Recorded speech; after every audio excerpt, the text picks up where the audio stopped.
તો આપણે ટોપિક આ શરૂ કર્યો તો સોલ્યુબિલિટીનો. એમાં આપણે રૂલ 1 જે છે એ કમ્પ્લીટ કર્યો હતો અને એમાં એક્ઝામ્પલ મેં તમને કીધેલા હતા બધા. એ બધા એક્ઝામ્પલ તમારે ખાસ યાદ રાખવાના. અમુક એવા પણ કેસ હતા જે એક્સેપ્શન હતા, રૂલ 1 ને ફોલો કરતા નહોતા. તો ખાસ કરીને આલ્કલી મેટલ ગ્રુપ 1 જે છે એના જે સોલ્ટ જે છે એટલે કે કાર્બોનેટ, સલ્ફેટ, નાઇટ્રેટ એવા બધા જે કાંઈ સોલ્ટ છે એ ઓલા ગ્રુપ 2 વાળા રે ઓર્ડરમાં મેચ થતા નથી. એ તમારે ખાસ યાદ રાખવાનું. એક્ઝામમાં એ પ્રમાણેના ઓર્ડર પૂછી શકાય, ઓર્ડર ઓફ સોલ્યુબિલિટીને લગતા. હવે બાકીના 4 રૂલમાં તમે થોડુંક વાંચીને આવ્યા જશો એ પ્રમાણે કે આપણે સેકન્ડ રૂલ લઈએ તો એમાં સ્મોલ એનાયન થી શરૂઆત કરીએ અને સ્મોલ ટુ લાર્જ કેટાયન જઈએ. એટલે ઇમેજિન તમે કરી શકો કે ધારો કે સ્મોલ એનાયનમાં તમે કોને લઈ શકો તો કે સિંગલ એટમ વાળા જેટલા હોય એ બધા એનાયન ગણી શકાય જનરલ કેસમાં. ધારો કે F- જે છે એ સ્મોલ એનાયન છે. આપણે એને સ્મોલ એનાયનમાં ગણી શકીએ. તો ફિક્સ આયનમાં સ્મોલ એનાયન થઈ ગયો. તો અમે વેરિએશન કોનું કરવાનું તો કે સ્મોલ ટુ લાર્જ કેટાયન. તો ધારો કે તમે ગ્રુપ 2 ના કેટાયન લ્યો, બેરિલિયમ 2+ થી શરૂ કરીને બેરિયમ 2+ સુધી. એટલે કે સોલ્ટ બનાવીએ તો BeF2, પછી MgF2, કેલ્શિયમ ફ્લોરાઇડ, SrF2 અને છેલ્લે આવશે બેરિયમ ફ્લોરાઇડ. આવું આપણને જોવા મળે છે આમાં, જો આપણે F ને સ્મોલ આયન ગણીએ તો.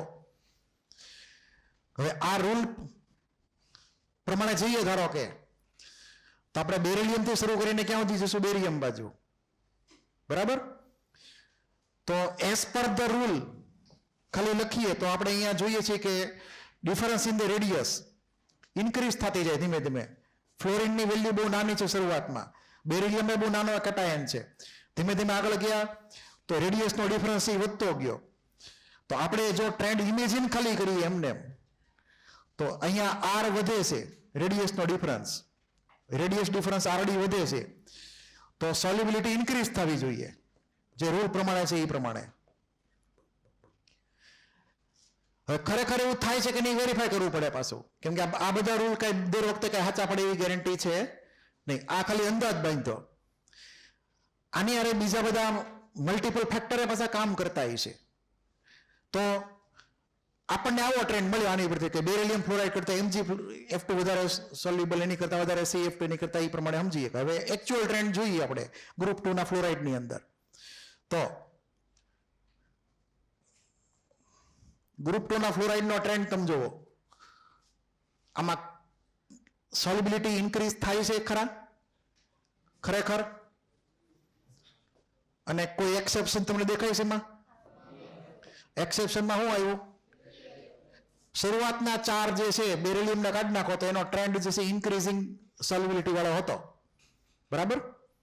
પરંતુ અહીંયા અમે સ્ટાર લખેલો છે, મતલબ કાંક પ્રોબ્લેમ છે બેરિલિયમના કેસમાં કે બેરિલિયમની સોલ્યુબિલિટી હકીકતમાં મિનિમમ હોવી જોઈતી હતી, એની બદલે કેવી થઈ ગઈ? મેક્સિમમ થઈ ગઈ. બધામાં બબે ફ્લોરિન કોમન છે. તો ફ્લોરિનને લીધે તો આમાં કોઈ રીઝન આવશે નહીં. તો રીઝન કાંક બેરિલિયમનું પર્સનલ છે. તો એવું તો શું થયું કે બેરિલિયમ ફ્લોરાઇડ વધારે સોલ્યુબલ થઈ ગયો બાકી બધા કરતા. તો એનું રીઝન આવશે એની પોતાની હાઇડ્રેશન એન્થાલ્પી. શું આવશે? બેરિલિયમ 2+ ની હાઇડ્રેશન એન્થાલ્પી સૌથી મેક્સિમમ છે એના ગ્રુપની અંદર. અને પાછો ચાર્જ પાછો +2 છે. એટલે ચાર્જ જેમ વધે, ચાર્જ ડેન્સિટી વધે તો હાઇડ્રેશન એન્થાલ્પી ખૂબ મોટા પ્રમાણમાં વધે. એટલે બાકી બધા કેટાયન કરતા બેરિલિયમ 2+ માં હાઇડ્રેશન એન્થાલ્પી ખૂબ વધારે હોવાને લીધે એ અનએક્સપેક્ટેડલી છેલ્લા નંબરની વેલે પહેલા નંબર પહોંચી જાય સોલ્યુબિલિટીમાં. એટલે કે બેરિલિયમ ફ્લોરાઇડ મોર સોલ્યુબલ થશે બાકી બધા કરતા. બાકી બધાના ટ્રેન્ડ તમે રેગ્યુલર સિમિલર માનેલા જે રૂલ પ્રમાણે સેટ થઈ ગયા, પણ બેરિલિયમ સેટ થયો નહીં. એ તમારે ખાસ યાદ રાખવાનું રીઝન નહીં તે. તો એ રીઝન શું આવશે એનું? આનું રીઝન લખવું હોય તો આપણે લખી શકીએ કે આ કેમ થયું? તો કે due to high He. Beryllium 2+ ની He ખૂબ વધારે છે. એટલે He જેટલી વધારે નેગેટિવ હોય એટલી સોલ્યુબિલિટી વધારે આપણને મળશે, કેમ કે He ફેવર કરશે સોલ્યુબલ થવા માટે અને Le એને સ્ટોપ કરી દેશે. તો અહીંયા આપણે B2+ ની Fe એની He જે છે એને ટાર્ગેટ કરી હાઇડ્રોજન એન્થાલ્પીને. રીઝન સમજો હાટું.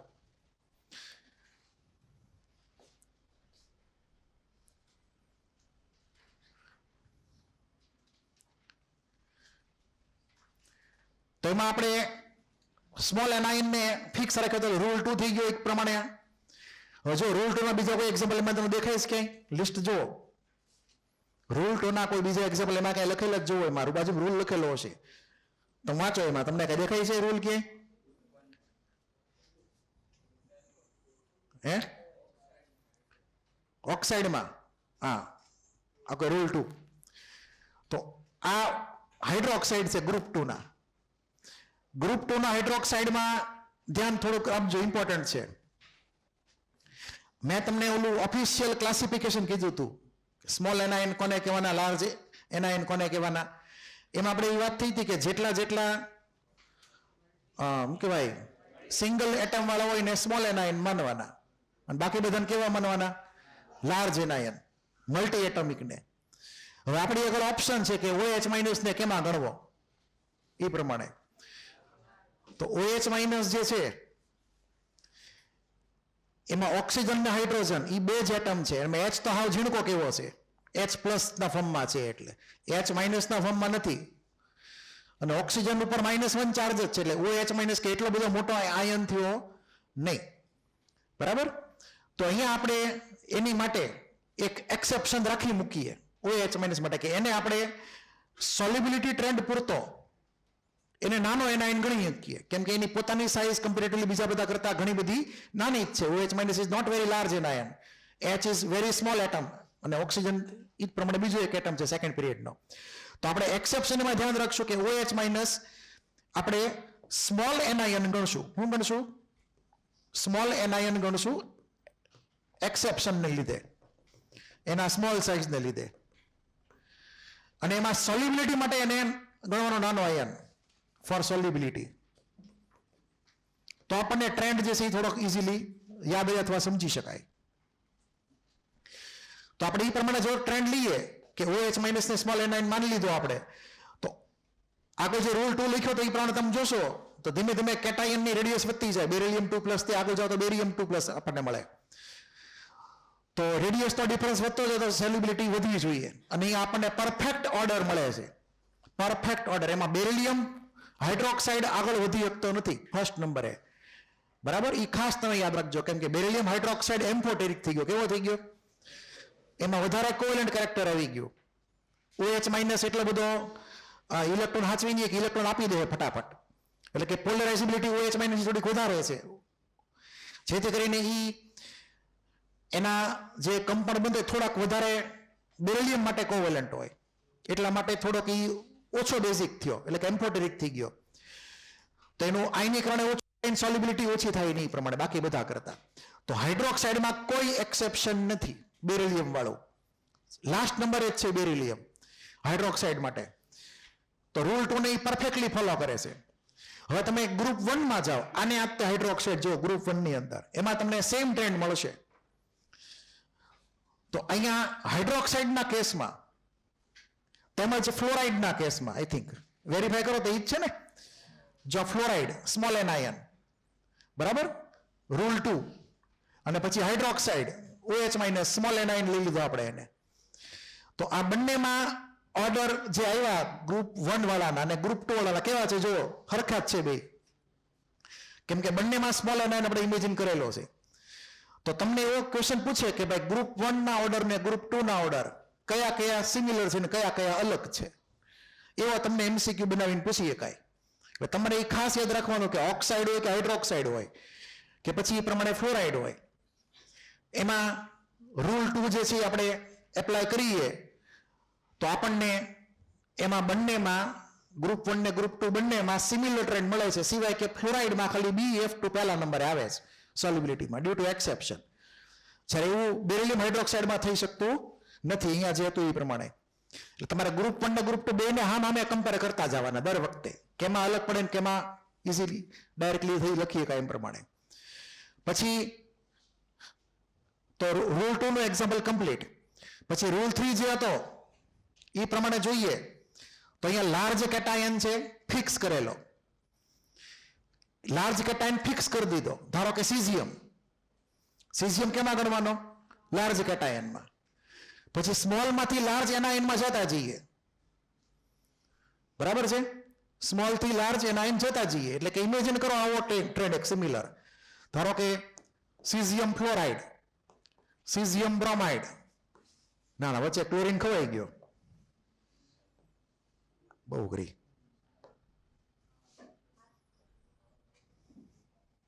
આ બધું હતું એ બધું ગયું.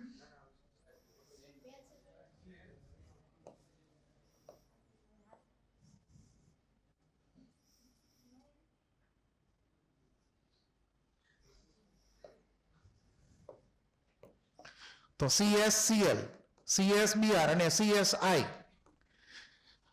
સીઝિયમ ફિક્સ કેટાયન થઈ ગયો અને એનાયન બદલાતા જાય, એનાયન ની સાઇઝ વધતી જાય સ્મોલ ટુ લાર્જ, આ રૂલ 3 પ્રમાણે. તો અહીંયા જે લખ્યું છે પણ ડિફરન્સ રેડિયસ કેવો થતો જાય? ડિક્રીઝ થતો જાય, કેમ કે સીઝિયમ તો ઓલરેડી મોટો જ છે, આયોડિન ધીમે મોટો થતો ગયો, તો બેનો ડિફરન્સ રેડિયસ તો કેવો થતો ગયો? ઘટતો ગયો, એટલે ડિક્રીઝ. તો આ બધું સોલિબિલિટી કેવી થવી જોઈએ? ડિક્રીઝ થવી જોઈએ. તો આપણે એવું ઇમેજિન કરી શકીએ કે ભાઈ સીઝિયમ ફ્લોરાઇડ મોર સોલ્યુબલ છે સીઝિયમ ક્લોરાઇડ કરતા, અને એ વધારે સોલ્યુબલ છે સીઝિયમ આયોડાઇડ કરતા. તો આપણે ટ્રેન્ડ રૂલ 3 ઉપરથી લખ્યો અને લગભગ આ રૂલ સાચો જ છે. જો તો તમને એક્ઝામ્પલ લખીને આપેલું છે એ કે નથી આપ્યું? આ રહ્યું રૂલ 3, બરાબર?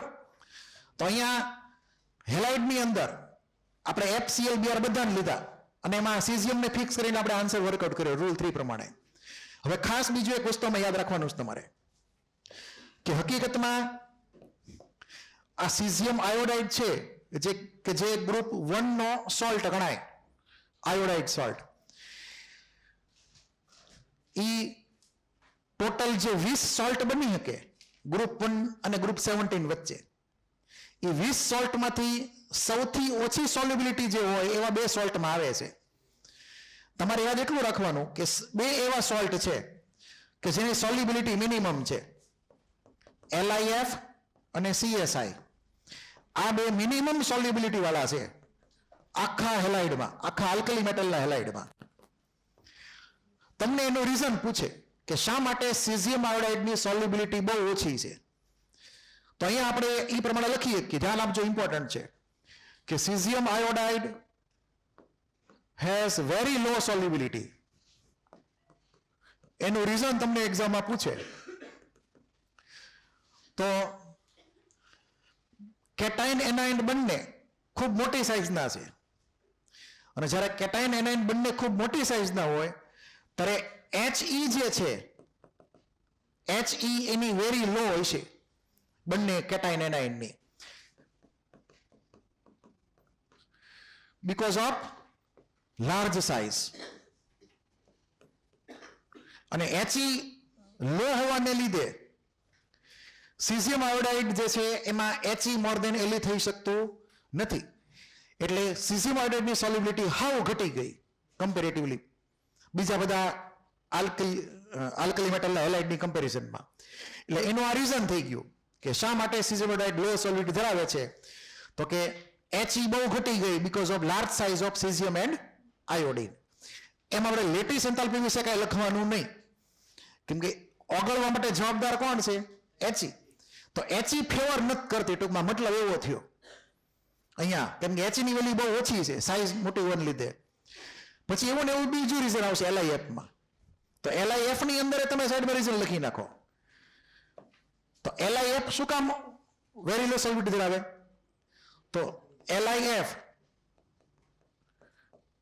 વેરી લો સોલ્યુબિલિટી, એવું તમને એક્ઝામમાં પૂછે કે શા માટે એવું થયું, તો તમારે એનું રીઝન લખવાનું.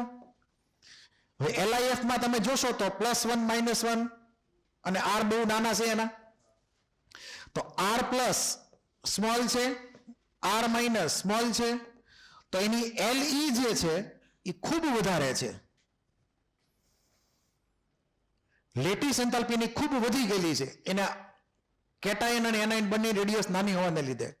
તો એલી વધારે આવે તો સોલ્યુબિલિટી કેવી થઈ જાય? ઘટી જાય. એટલે કે આમાં તમારે યાદ રાખવાનું કે લેટાઇસ એન્થાલ્પી બહુ વધારે પડતી છે, ધેટ ઇઝ ધ રીઝન. આમાં એચઈ પછી નહીં લાવવાનું તમારે, એચઈ વાળું ફેક્ટર. એચઈ વધારે હોત તો સોલ્યુબલ થઈ ગયો હોત. એચઈ ઓછી જ છે પણ એની અમે એલી ખૂબ વધારે છે comparatively because of small size of cation anion. તો બંનેમાં રીઝન અલગ અલગ થયા. લિથિયમ ફ્લોરાઇડમાં અલગ રીઝન આવ્યું, સીઝિયમ આયોડાઇડમાં અલગ રીઝન આવ્યું. એ તમારે ખાસ યાદ રાખવાનું, એક્ઝામમાં પૂછી શકાય.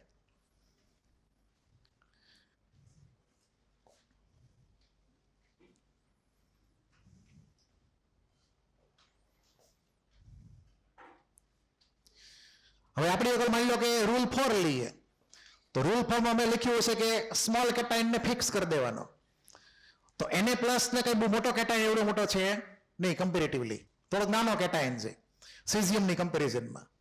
તો તમે એની માટે સ્પેસિફિક રૂલ બનાવેલો હોય કે Na પ્લસ ને સ્મોલ કેટાયન બની આગળ વધીએ તો ધીમે ધીમે અહીંયા રેડિયસનો ડિફરન્સ વધતો જાય તો સોલ્યુબિલિટી વધતી જાય.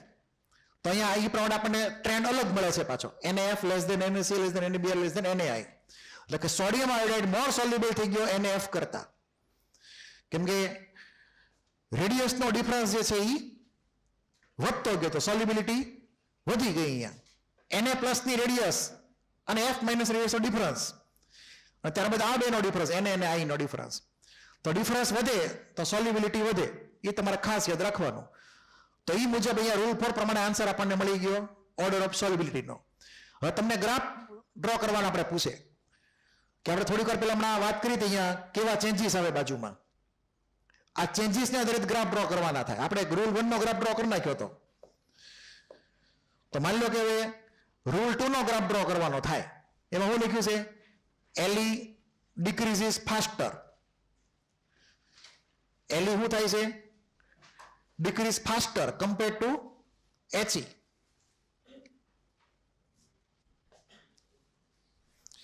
તો આપણે એને ગ્રાફ ડ્રો કરીએ એ પ્રમાણે. તો અહીંયા એનર્જી પોટેન્શિયલ, અહીંયા આવશે રેડિયસ R. તો Le ડિક્રીઝ ફાસ્ટર કરીએ તો જ તે સોલ્યુબિલિટી વધે. He ને Le બે ઘટશે. તો આ માની લો કે He નો ટ્રેન્ડ છે અને આ માની લો કે Le નો ટ્રેન્ડ છે. તો Le વધારે સ્પીડથી નીચે આવે છે He કરતા, એટલે ધીમે ધીમે બેનો જે ગેપ જે છે વધતો જાય છે. બેનો જે ગેપ હોય ધીમે ધીમે વધતો જાય બેની વેલ્યુનો. તો આ ગેપ જેમ વધે એમ સોલ્યુબિલિટી વધતી જાય આ ટ્રેન્ડ મુજબ. એટલે તમને આવા ડાયાગ્રામ આપે ને પછી પૂછે કે આ ડાયાગ્રામ પરથી તમે શું અનુમાન કરો છો? તો સોલ્યુબિલિટી વધશે કેમ કે He અને Le નો ડિફરન્સ વધતો ગયો જેમ આગળ R વધતા ગયા એવી પ્રમાણે. તો આ રૂલ 2 નો ગ્રાફ થઈ ગયો. આ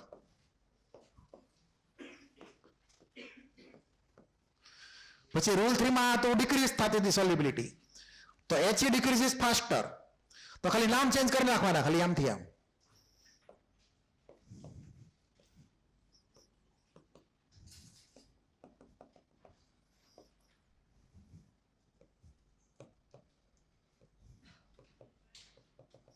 તો He ડિક્રીઝ ફાસ્ટર થાય તો સોલ્યુબિલિટી ઘટતી જાય. અને થોડુંક આપણે છે ને Le ને ઉપર રાખવું પડશે એમ, કેમ કે નકર સોલ્યુબલ જ નહીં થાય બધા.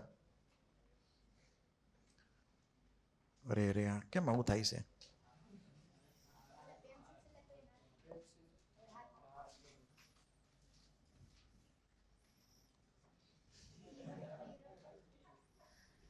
આમાં સારું એક તો શીખવા માટે ટાઈમ નથી આવું બધું. હવે આમાં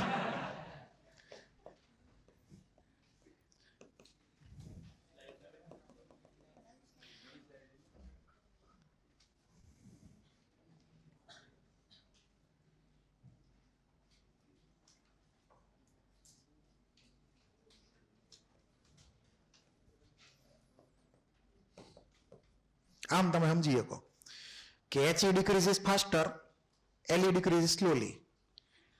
આ મુજબ.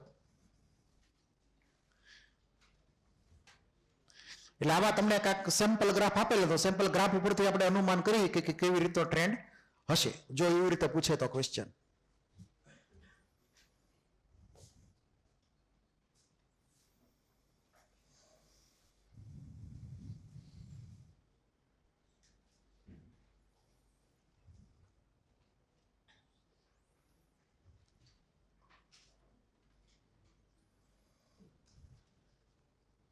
લખાઈ ગયું છે હવે.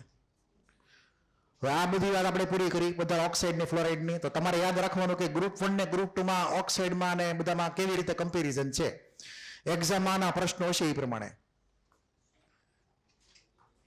હવે કેટલાક બીજા પ્રશ્નો આના જોઈ લઈએ. એનું તમને સેકન્ડ પેજમાં જાઓ. હવે એક પેલાની વાત પેલા કરી લઈએ, ક્રોમેટ વાળાની. ધ્યાન આપજો. હવે એક આની અંદર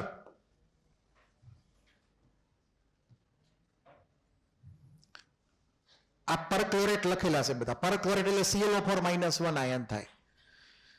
તો ClO4 - 1 નું નામ પરક્લોરેટ આયન. તો અલગ અલગ ટાઈપના આલ્કલી મેટલના પરક્લોરેટ થઈ ગયા. એમાં તમારે થોડુંક યાદ રાખવાનું કે આ થોડુંક ઇનસોલ્યુબલ છે. કેવો છે?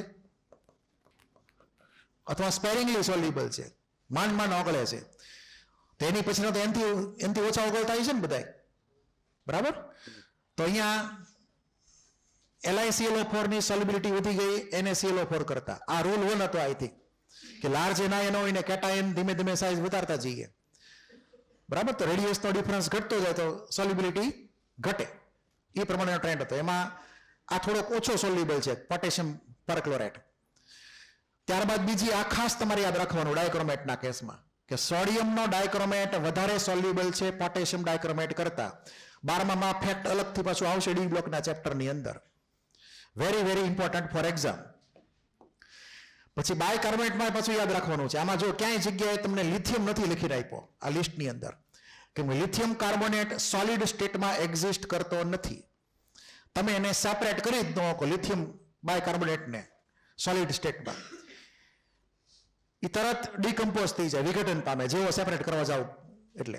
માત્ર આપણે આ 4 જ તે બાયકાર્બોનેટ, સોડિયમના, પોટેશિયમના, રૂબિડિયમના અને સીઝિયમના, એ 4 જ કાર્બોનેટ. એક વધારાનો 5મો carbonate ammonium bicarbonate. Only 5 bicarbonate exist in solid state. ખાસ નોટ લખી લ્યો. Only 5 bicarbonate are available in solid state. બાકી બધા સોલ્યુશનમાં જ છે, સોલિડ સ્ટેટમાં નહીં મળે આપણને. તો એ 5 કયા થયા? તો કે સોડિયમ, પોટેશિયમના, પછી રૂબિડિયમ, સીઝિયમ અને NH4+. આ 5 કેટાયન જે છે એના જે બાયકાર્બોનેટ આવે, એ બાયકાર્બોનેટ આપણને માત્ર સોલિડ સ્ટેટમાં મળે છે. બાકી કોઈના આપણને બાયકાર્બોનેટ સોલિડ સ્ટેટમાં મળતા નથી. સોલ્યુશનમાં ભલે રહેતા, પણ સોલિડ સ્ટેટમાં તમે એને સેપરેટ આઉટ ન કરી શકો.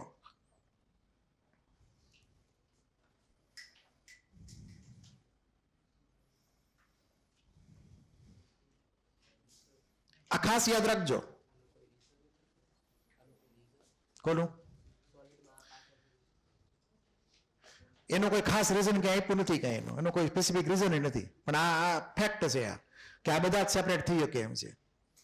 એટલા માટે કેમ કે આ લોકોની સોલ્યુબિલિટી થોડાક પ્રમાણમાં ઓછી છે, એટલે એ લોકોને તમે સોલિડ સ્ટેટમાં રિમૂવ કરી અને પાછા સ્ટેબલ હોય પાસે બહુ કમ્પેરેટિવલી બીજા બધા કરતા.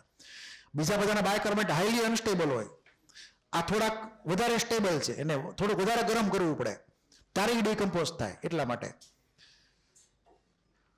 હવે બીજી ખાસ વાત અહીંયા બાયકાર્બોનેટમાં જ તે વેરી વેરી ઇમ્પોર્ટન્ટ ટ્રેન્ડ. આ ટ્રેન્ડ તમારે ખાસ યાદ રાખવાનો કે સોલ્યુબિલિટી જે છે બાયકાર્બોનેટની ઘટતી જાય છે. સોડિયમથી આગળ જાઓ, વધતી જાય છે. સોડિયમથી આગળ જાઓ સીઝિયમમાં. આનું તમને રીઝન અત્યારે હું કહી નહીં શકું, કેમ કે એમાં ટોપિક એક બીજો ઇન્વોલ્વ છે, એટલે H બોન્ડિંગ, હાઇડ્રોજન બોન્ડિંગનો ટોપિક ઇન્વોલ્વ છે. એટલે કામ ચલાવ બાજુમાં લખી નાખો હાઇડ્રોજન બોન્ડિંગ. પછી આપણે જ્યારે વાત કરશું ત્યારે તમને આ ટોપિક વિશે વાત કરી દઈશ, એના રીઝન વિશે, કેમ કે આવો ઓર્ડર હું કામ થયો એમ. તો આનું રીઝન આવશે હાઇડ્રોજન એટલે કે H બોન્ડિંગ. શા માટે ઓર્ડર ઓફ સોલ્યુબિલિટી વધી ગઈ? તમે સોડિયમથી સીઝિયમ ગયા એટલે. રીઝન અત્યારે પેન્ડિંગ રાખશું, એનું ટોપિક એનો આપણે થયો નથી હજી, એટલે H બોન્ડિંગનો.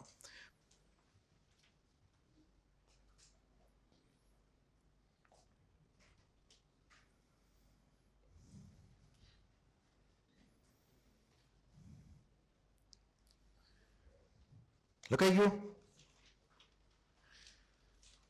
આની વાત આપણે અગાઉ થઈ ગઈ હતી. એક અહીંયા ખાલી લખી નાખો જનરલી કે ક્રોમેટ જે હોય ને યલો કલરના હોય. કેવા હોય? યલો કલરના. કલર કામ લાગશે આપણને ક્વેશ્ચનમાં ક્યાંક. ક્રોમેટ જે છે એ યલો કલરના હશે બધા. ધારો કે બેરિયમ ક્રોમેટ છે તો યલો કલરનો છે, પછી લેડ ક્રોમેટ છે યલો કલરનો છે, તો ક્રોમેટ ઇન જનરલ યલો કલરના હોય.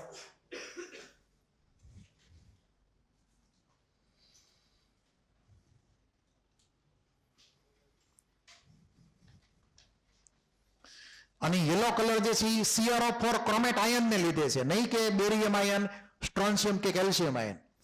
એ તો બધા કલરલેસ જ છે બધા, કેલ્શિયમ, સ્ટ્રોન્શિયમ ને બેરિયમ. કલર આવશે માત્ર ક્રોમેટ આયનને લીધે જ તે, કે જે યલો કલર છે.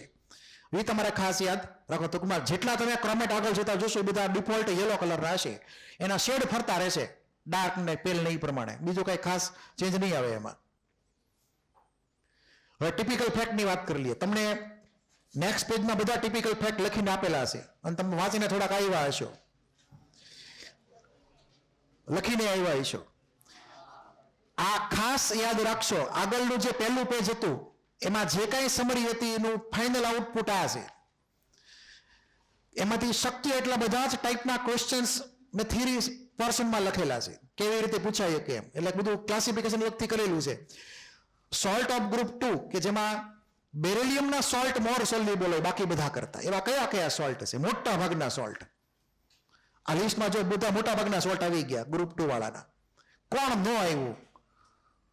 હાઇડ્રોક્સાઇડ નો આવ્યું આમાં. જો ક્લિયર. એટલે ગોળક ફેંકવો હોય કે બેરિલિયમના સોલ્ટ વધારે સોલ્યુબલ કયા કયા હશે બાકી બધા કરતા, તો આ બધા સોલ્ટ આવી ગયા મોટા ભાગના. પણ એક સોલ્ટ નથી આવ્યો, એ હાઇડ્રોક્સાઇડનો સોલ્ટ નથી આવ્યો આની અંદર. એ જો તમને સેકન્ડમાં આપેલો છે, દેખાતો હોય તો લખેલું છે, જો હાઇડ્રોક્સાઇડ. હાઇડ્રોક્સાઇડના સોલ્ટમાં જ તે બેરિલિયમ હાઇડ્રોક્સાઇડ ઓછો સોલ્યુબલ છે. બાકી બધામાં બેરિલિયમના સોલ્ટ વધારે સોલ્યુબલ ગણી લેવાના. એના બીજા બધા કાઉન્ટર આયન જે બધા હોય બીજા બધા ભાઈઓ એના કરતા. તો આ પહેલું ને બીજું રીઝન, મતલબ કે ફેક્ટ તમારા મગજમાં હરકી રીતે ફિટ કરી દેવાનું. એટલે ઓર્ડર લખવાનો થાય અથવા આન્સર આપવાનો થાય તો તમારે ઇલિમિનેટ કરવામાં તમને ખ્યાલ રહે કે બેરિલિયમ પહેલો નંબર છે કે છેલ્લો નંબર છે એમ. બરાબર. પછી થર્ડ ફેક્ટ જે છે એમાં એવા ટ્રેન્ડ વિશે વાત કરી છે કે જેમાં સોલ્યુબિલિટી ડિક્રીઝ થતી હોય ડાઉન ધ ગ્રુપ જઈએ એટલે. તો ગ્રુપ 2 ના મોટા એનાયન સાથેના બધા compound, sulphate ion, thiosulphate, sulphide, carbonate. હવે તમને આ બધા આયનની ફોર્મ્યુલા ખબર છે ને પાછી બધાને, કે સલ્ફેટ એટલે શું થયું, પછી નાઇટ્રેટ એટલે NO3- થયું. તમને ખબર છે ને પાછું બધાને? એટલું ખબર હોય તો ન ખબર તો આવીને શીખી જતો તમે તારે, શરમાતા નહીં. તો આ જેટલા સોલ્ટ લખેલા છે બધા લગભગ મોટા મોટા એનાયનના છે. એમાં ફ્લોરાઇડ લગભગ નથી. જો ધ્યાનથી, ફ્લોરાઇડ દેખાય છે તમને આમાં ક્યાંય? ક્લોરાઇડ, બ્રોમાઇડ ને હાઇડ્રોઇડ આવી ગયા અહીંયા, પણ ફ્લોરાઇડ નો આવ્યો. બીજો કોણ નો આવ્યો? જુઓ, હાઇડ્રોક્સાઇડ નો આવ્યો. બરાબર છે. તો આ બધામાં સોલ્યુબિલિટી ડિક્રીઝ થતી જાય. અને આ બધાનું કોમન રીઝન He ડિક્રીઝિસ ફાસ્ટર. આ બધાનું કોમન રીઝન શું થયું? તમને એમ જ પૂછે કે શા માટે ગ્રુપ 2 ના સલ્ફેટની સોલ્યુબિલિટી ઘટતી ગઈ, તો એમાં રીઝન આવશે, એમાં He ડિક્રીઝિસ ફાસ્ટર ધેન Li. આ તમે ઇમેજિન કેવી રીતે કરી શકો? ધારો કે બે હેલિકોપ્ટર છે, બંને અલગ અલગ હાઈટે છે. પહેલું હેલિકોપ્ટર વધારે ઊંચી હાઈટે છે, બીજું હેલિકોપ્ટર થોડું નીચે માનવાનું હાઈટમાં કમ્પેરેટિવલી. અને બે હેલિકોપ્ટરમાંથી બબ્બે માણસ નીચે કૂદે છે એક સાથે એક સમયે. એમાં જે ફર્સ્ટ હેલિકોપ્ટર જે હતું ઉપરની હાઈટ વાળું, બરાબર, એ વગર પેરાશૂટે કૂદે છે. કેવી રીતે? વગર પેરાશૂટે. એને કહી દો He. શું કહી દો એને? He. એટલે He બહુ ઉપર છે શરૂઆતમાં બહુ ઉપર છે, હેલિકોપ્ટર ઊંચું હતું એનું. વગર પેરાશૂટે કૂદી દો નીચે. અને હેલિકોપ્ટર 2 કે જે નીચી હાઈટે હતું એમાં વિથ પેરાશૂટ ઓલો કહી દો, તો હવે તમે વિચાર કરો કે ઓલો પહેલો છે એ બીજાને ક્રોસ કરશે કે નહીં કરે? ક્યારેક ને ક્યારેક કરશે ને, એકબીજાને ક્રોસ કરશે. ઓલો ફૂલ સ્પીડથી નીચે આવશે વારંવાર, ઓલા આગળ પેરાશૂટ છે. તો શરૂઆતમાં એચી કેવી હતી? વધારે હતી, પણ ફૂલ સ્પીડમાં નીચે ઘટી એલી કરતા. તો પહેલું હેલિકોપ્ટર એચી ને બીજું હેલિકોપ્ટર એલી છે એમ માની લ્યો, તો તમને આ ટ્રેન્ડ બધા ક્લિયર થઈ જશે. એટલે કે એચઈ ડિક્રીઝિસ ફાસ્ટર દેન એલી, જેથી કરીને સોલ્યુબિલિટી ઘટતી જાય. કઈ જગ્યાએ નહીં થાય આવું? બે અલગ કેસ અહીંયા લખેલા છે, હાઇડ્રોક્સાઇડ ને ફ્લોરાઇડ ખાસ ગોખી નાખવાના.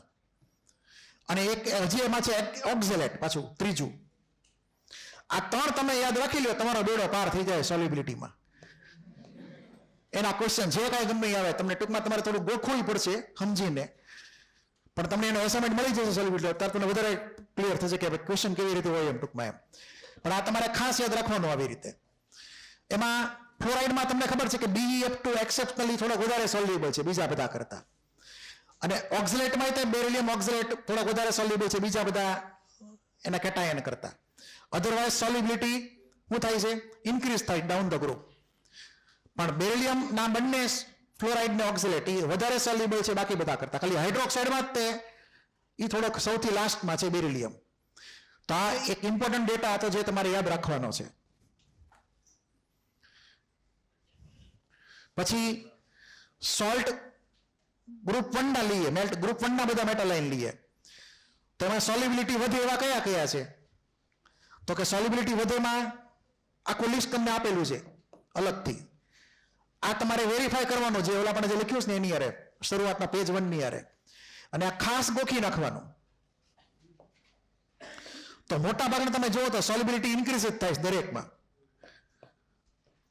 સોલ્યુબિલિટી ઇન્ક્રીઝ મોટા ભાગના થાય, એટલે હાઇડ્રોક્સાઇડમાં, ઓક્સાઇડમાં, ફ્લોરાઇડમાં, કાર્બોનેટમાં, બાયકાર્બોનેટ, સલ્ફેટ, નાઇટ્રેટ બધામાં સોલ્યુબિલિટી વધે છે ઉપરથી નીચે જઈએ એટલે.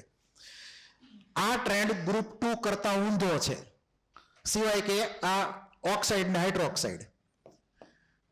બરાબર? આ બેને બાદ કરી નાખો તો ટ્રેન્ડ અલગ પડે છે એનો. હારે કદાચ ફ્લોરાઇડ આવે છે એમાં ટ્રેન્ડમાં, તો બાકી બધા ટ્રેન્ડ એના અલગ પડે છે ગ્રુપ 1 વાળાના ગ્રુપ 2 કરતા. એટલે કયા કયા ટ્રેન્ડ સિમિલર અને કયા કયા ટ્રેન્ડ અલગ, એ તમારે ખાસ યાદ રાખવાનું આ ટાઈપના ફેક્ચ્યુઅલ ક્વેશ્ચન માટે. હવે કેટલાક સોલ્ટ એવા છે ગ્રુપ 1 ના કે જેમાં ટ્રેન્ડ આપણને ડિક્રીઝ નો જોવા મળે સોલ્યુબિલિટીનો. તો એમાં ફ્લોરાઇડ સિવાયના જે બાકીના હેલાઇડ છે એ બધા, બ્રોમાઇડ, ક્લોરાઇડ, આયોડાઇડ અને પરક્લોરેટ. અહીંયા પરક્લોરેટની ફોર્મ્યુલા થાય ClO4-1 અને ક્લોરેટ એટલે ClO3-1. તો આમાં આપણે એ પ્રમાણે ટ્રેન્ડ સમજી કે નહીં, તમારે યાદ રાખવાના એ પ્રમાણે. આમાં હવે થોડોક સ્પેશિયલ ડેટા છે, ખાસ ધ્યાન રાખજો, ઇમ્પોર્ટન્ટ છે એક્ઝામ માટે. ઝીંક, કેડમિયમ અને મર્ક્યુરી સેમ ગ્રુપમાં આવે ને કે અલગ અલગ ગ્રુપમાં આવે?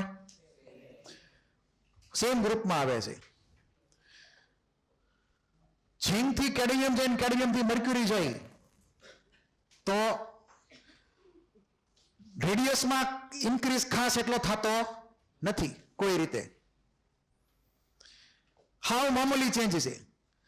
એટલે પ્રોટોન તો વધી ગયા ખૂબ વધારાના, તો ઇફેક્ટિવ ન્યુક્લિયર ચાર્જ જે છે એ Zn+2 કરતા કેડમિયમ 2 વધારે, એની કરતા મર્ક્યુરી 2+ નો ઇફેક્ટિવ ચાર્જ વધારે.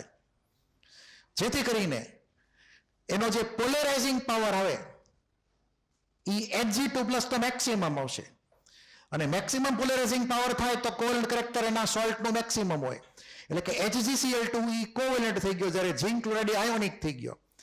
ZnCl2 વોટર સોલ્યુબલ છે પૂરેપૂરો, એની અમે HgCl2 માંડ ઓગળશે સોલ્યુબિલિટીમાં. એટલે કે આયોનિક કેરેક્ટર ઊંધું લખીએ કઈ કોવેલન્ટ કેરેક્ટર કરતા આ પ્રમાણે.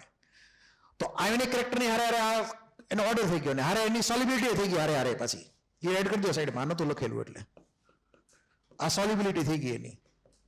તો ZnCl2 મોર સોલ્યુબલ છે CdCl2 કરતા, CdCl2 મોર સોલ્યુબલ છે HgCl2 કરતા. તો અહીંયા આપણે એવો જનરલ રૂલ કરી કે મોર આયોનિક મોર સોલ્યુબલ, એમ તમે રૂલ બનાવી શકો આગળ જતા.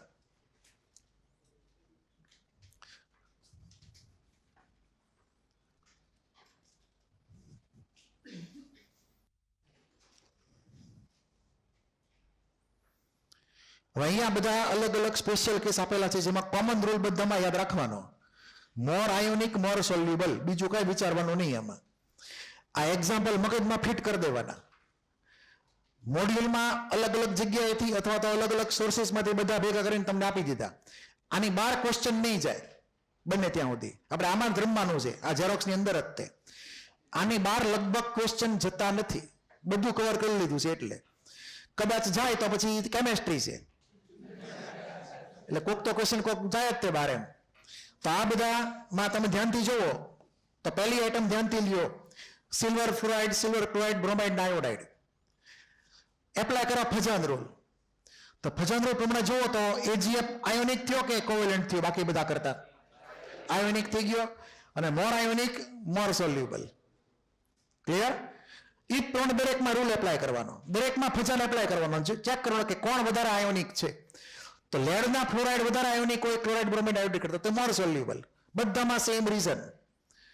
પછી માની લો કે આ તમે લ્યો Fe વાળો કેસ લ્યો, તો FeOH ટ્વાઇસ Fe2+ છે, Fe3+ છે, તો FeOH ટ્વાઇસ મોર આયોનિક, તો મોર સોલ્યુબલ. સિમિલરલી PbCl2 ને PbCl4, Pb2+ મોર આયોનિક, મોર સોલ્યુબલ. એ જ પ્રમાણે SnCl2 ને SnCl4.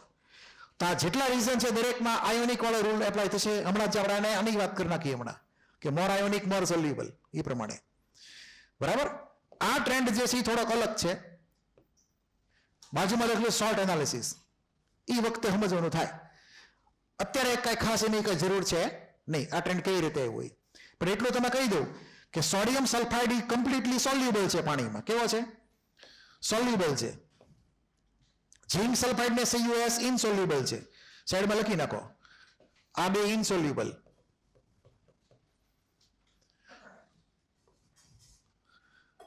એનું વધારે ક્લેરિફિકેશન આગળના ચેપ્ટરમાં તમને ધીમે ધીમે થશે, ચેપ્ટર 7 ની અંદર. તો સોડિયમ સલ્ફાઇડ વોટર સોલ્યુબલ છે, ઝિંક સલ્ફાઇડ ને કોપર સલ્ફાઇડ જે છે એ ઇનસોલ્યુબલ છે. બાકી બધા ટ્રેન્ડ તમારે એ પ્રમાણે એકવાર જોઈ લેવાના, ફજાન રૂલ પ્રમાણે જોઈ લેવાના. આ બધા ફજાન રૂલ પ્રમાણે તમારે ગણવાના. તો ફજાન રૂલમાં અમુક કેસીસમાં આપણે માનશું કે મોર આયોનિક મોર સોલ્યુબલ, બધા કેસમાં નહીં. ઓકે? ઘણા બધા કેસ એવા છે કે જેમાં ઊંધું થતું હોય, કોવેલન્ટ વધારે સોલ્યુબલ થતો હોય આયોનિકની બદલે પાણીની અંદર. ડિફોલ્ટ આપણે સોલ્યુબિલિટી સમજશું વોટરની અંદર જ તે, સિવાય કે તમને કીધી હોય કોઈક ઓર્ગેનિક કમ્પાઉન્ડની અંદર અથવા ઓર્ગેનિક સોલ્વન્ટની અંદર, એટલે ડિફોલ્ટ પાણીમાં સમજવાની છે. હવે આ જે તમને કીધું છે એમાં લોજિક તમારે ધ્યાન રાખવાનું કે કેટલાક સોલ્ટ જે છે એમાં જેમ જેમ કોવેલન્ટ કેરેક્ટર વધતું જાય એમ કલર આવતો જાય. ફોર એક્ઝામ્પલ આપણે એક્ઝામ્પલ લઈએ તો અહીંયા ઝિંક સલ્ફાઇડ છે, ઝિંક, કેડમિયમ અને મર્ક્યુરી, એમાંથી મોસ્ટ કોવેલન્ટ કોણ બોલો? મોસ્ટ કોવેલન્ટ મર્ક્યુરી થાય ને, હમણાં વાત કરી હતી. વધારે પોલરાઇઝિંગ પાવર છે મર્ક્યુરીનો, યાદ છે? હમણાં વાત થોડી વાર પહેલા કરી હતી. તો મર્ક્યુરીનો પોલરાઇઝિંગ પાવર વધારે હોય તો એનો સોલ્ટ કેવો હોય? મોર કોવેલન્ટ હોય. તો ઝિંક સલ્ફાઇડ વ્હાઇટ છે, CdS યલો છે ને પછી HGS આખો બ્લેક થઈ ગયો, કલરની ઇન્ટેન્સિટી વધતી ગઈ. તો કેટલાક સોલ્ટ ને કલર છે એનું એક રીઝન એનું વધારે કોવેલન્ટ કેરેક્ટર છે. કલરના ઘણા બધા રીઝન છે જે અલગ અલગ જગ્યાએ અલગ અલગ ચેપ્ટરમાં ભણવાના આવે. એમાંનું આ એક રીઝન છે કે કોવેલન્ટ કેરેક્ટર વધે એટલે કે પોલરાઇઝેશન વધે તો કલરની માત્રા વધે, ઇન્ટેન્સિટી કલરની વધે. પછી ધારો કે સિલ્વરની શરૂઆત કરી તો silver fluoride white, AgCl white, પરંતુ એની પછી ના બે AgBr ને AgI પેલ યલો ને યલો, કલરની ઇન્ટેન્સિટી વધતી ગઈ, ડાર્કનેસ વધતી ગઈ કલરની. હવે આમાં AgF અને AgCl કલર છે તમારે ખાસ યાદ રાખવાના. આનો કલર યાદ રાખજો, આગળ જતા બહુ કામ લાગશે તમને. AgBr પેલ યલો, આછો પીળો કલર, અને AgI yellow colour, dark yellow ટૂંકમાં કમ્પેરિઝન માટે. પછી પ્રમાણે બીજો છે PbCl2 વ્હાઇટ, જ્યારે PbI2 યલો કલરનો છે. તો આ એક જનરલ ક્લાસિફિકેશન થઈ ગયું. બરાબર? કે જેમ વધે કોવેલન્ટ કેરેક્ટર એમ ઇન્ટેન્સિટી કલરની ઇન્ક્રીઝ થઈ જાય. આ સ્ટેટમેન્ટ લખી નાખજો, નથી તમને લખીને આપેલું. આ સ્ટેટમેન્ટ લખી નાખજો. એ સ્ટેટમેન્ટ લખ્યું નથી ત્યાં બાજુમાં, એટલે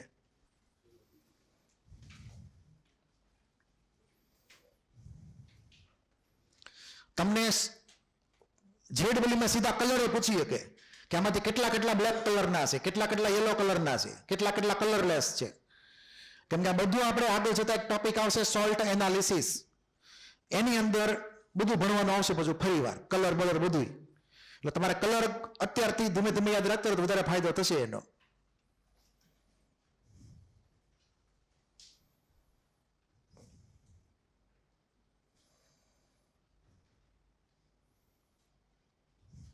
સ્ટેટમેન્ટ લખાઈ ગયું.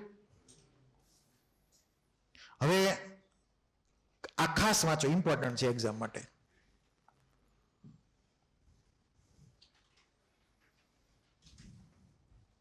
આ તમને નથી મોડ્યુલમાં ઝેરોક્સમાં લખીને આપ્યું.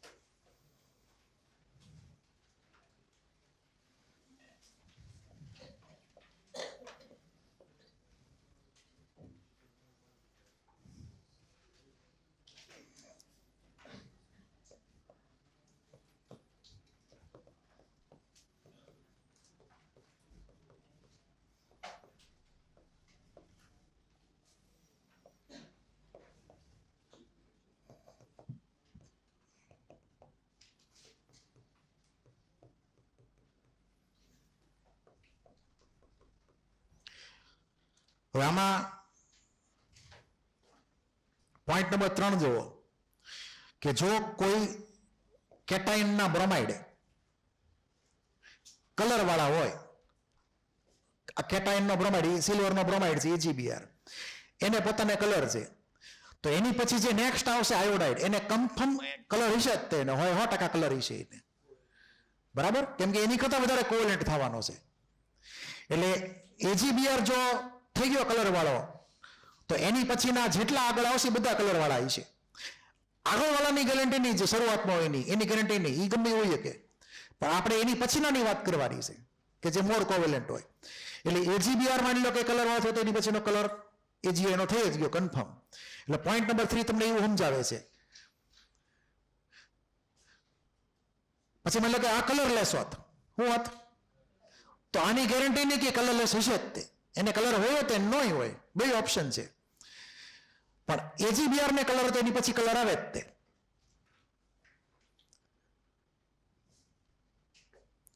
પછી માની લો કે કોઈ સોલ્ટ છે, ધારો કે સોડિયમ આયોડાઇડ, આપણે ધારો કે 4 કેસ લઈએ, CuF, CuCl, CuBr અને CuI. આપણે CuF તો નથી બનતો ખાસ એટલો બધો, એટલે જવા દઈએ એને. આ 3 જ લઈએ, CuCl, CuBr ને CuI. હવે CuI જે છે એ વ્હાઇટ કલરનો છે. તમને એક્ઝામમાં પૂછે CuI વ્હાઇટ હોય તો CuBr ને CuCl ના કલર કેવા હશે? વ્હાઇટ જ હશે, એ કલર વાળા હશે નહીં, કેમ કે બંને વધારે આયોનિક છે એની કરતા, એટલે કે ઓછા કોવેલેન્ટ છે. તો CuI વ્હાઇટ થઈ ગયો તો એની આગળ વાળા બે ઘણા વ્હાઇટ જ થવાના કમ્પલસરી, આ રૂલ પ્રમાણે. સિમિલરલી સોડિયમ આયોડાઇડ છે, એ વ્હાઇટ કલરનો છે, તો એની આગળ વાળા બધા NaBr, NaCl ને Na બધા વ્હાઇટ જ થવાના, કોઈને કલર નહીં હોય, એ કન્ફર્મ થઈ ગયું. એટલે તમને આવા રિવર્સમાં ક્વેશ્ચન એક્ઝામમાં પૂછી શકાય, અથવા તમને આગળ જતા કલર બાબતમાં થોડુંક તમને પ્રેડિક્શન કરવું હોય કરી શકાય કે આને કલર છે તેની પછી એને કલર હશે કે નહીં હોય એમ. એ આપણને થોડુંક આગળ જતા કામ લાગશે એ પ્રમાણે આ લોજિક. તો નોટ કરી લેજો લોજિક આ બધા.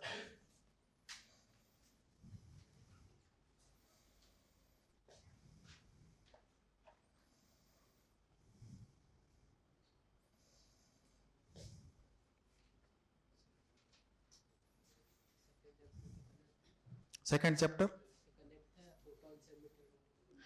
હા, એ કનેક્ટ થાય, પણ આપણે હમણાં કનેક્ટ નથી કરવું, એનું આખું કલરનું રીઝન અલગ છે.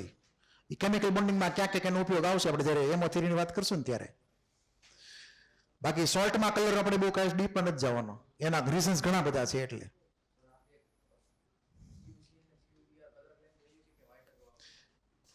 એ બે વ્હાઇટ એટલે કે કલરલેસ જ છે, વ્હાઇટ એટલે કલરલેસ. એટલે CuI વ્હાઇટ હોય તો એની પછીના આગળવાળા બધા વ્હાઇટ જ હોવાના, કન્ફર્મ એ રૂલ થઈ ગયો.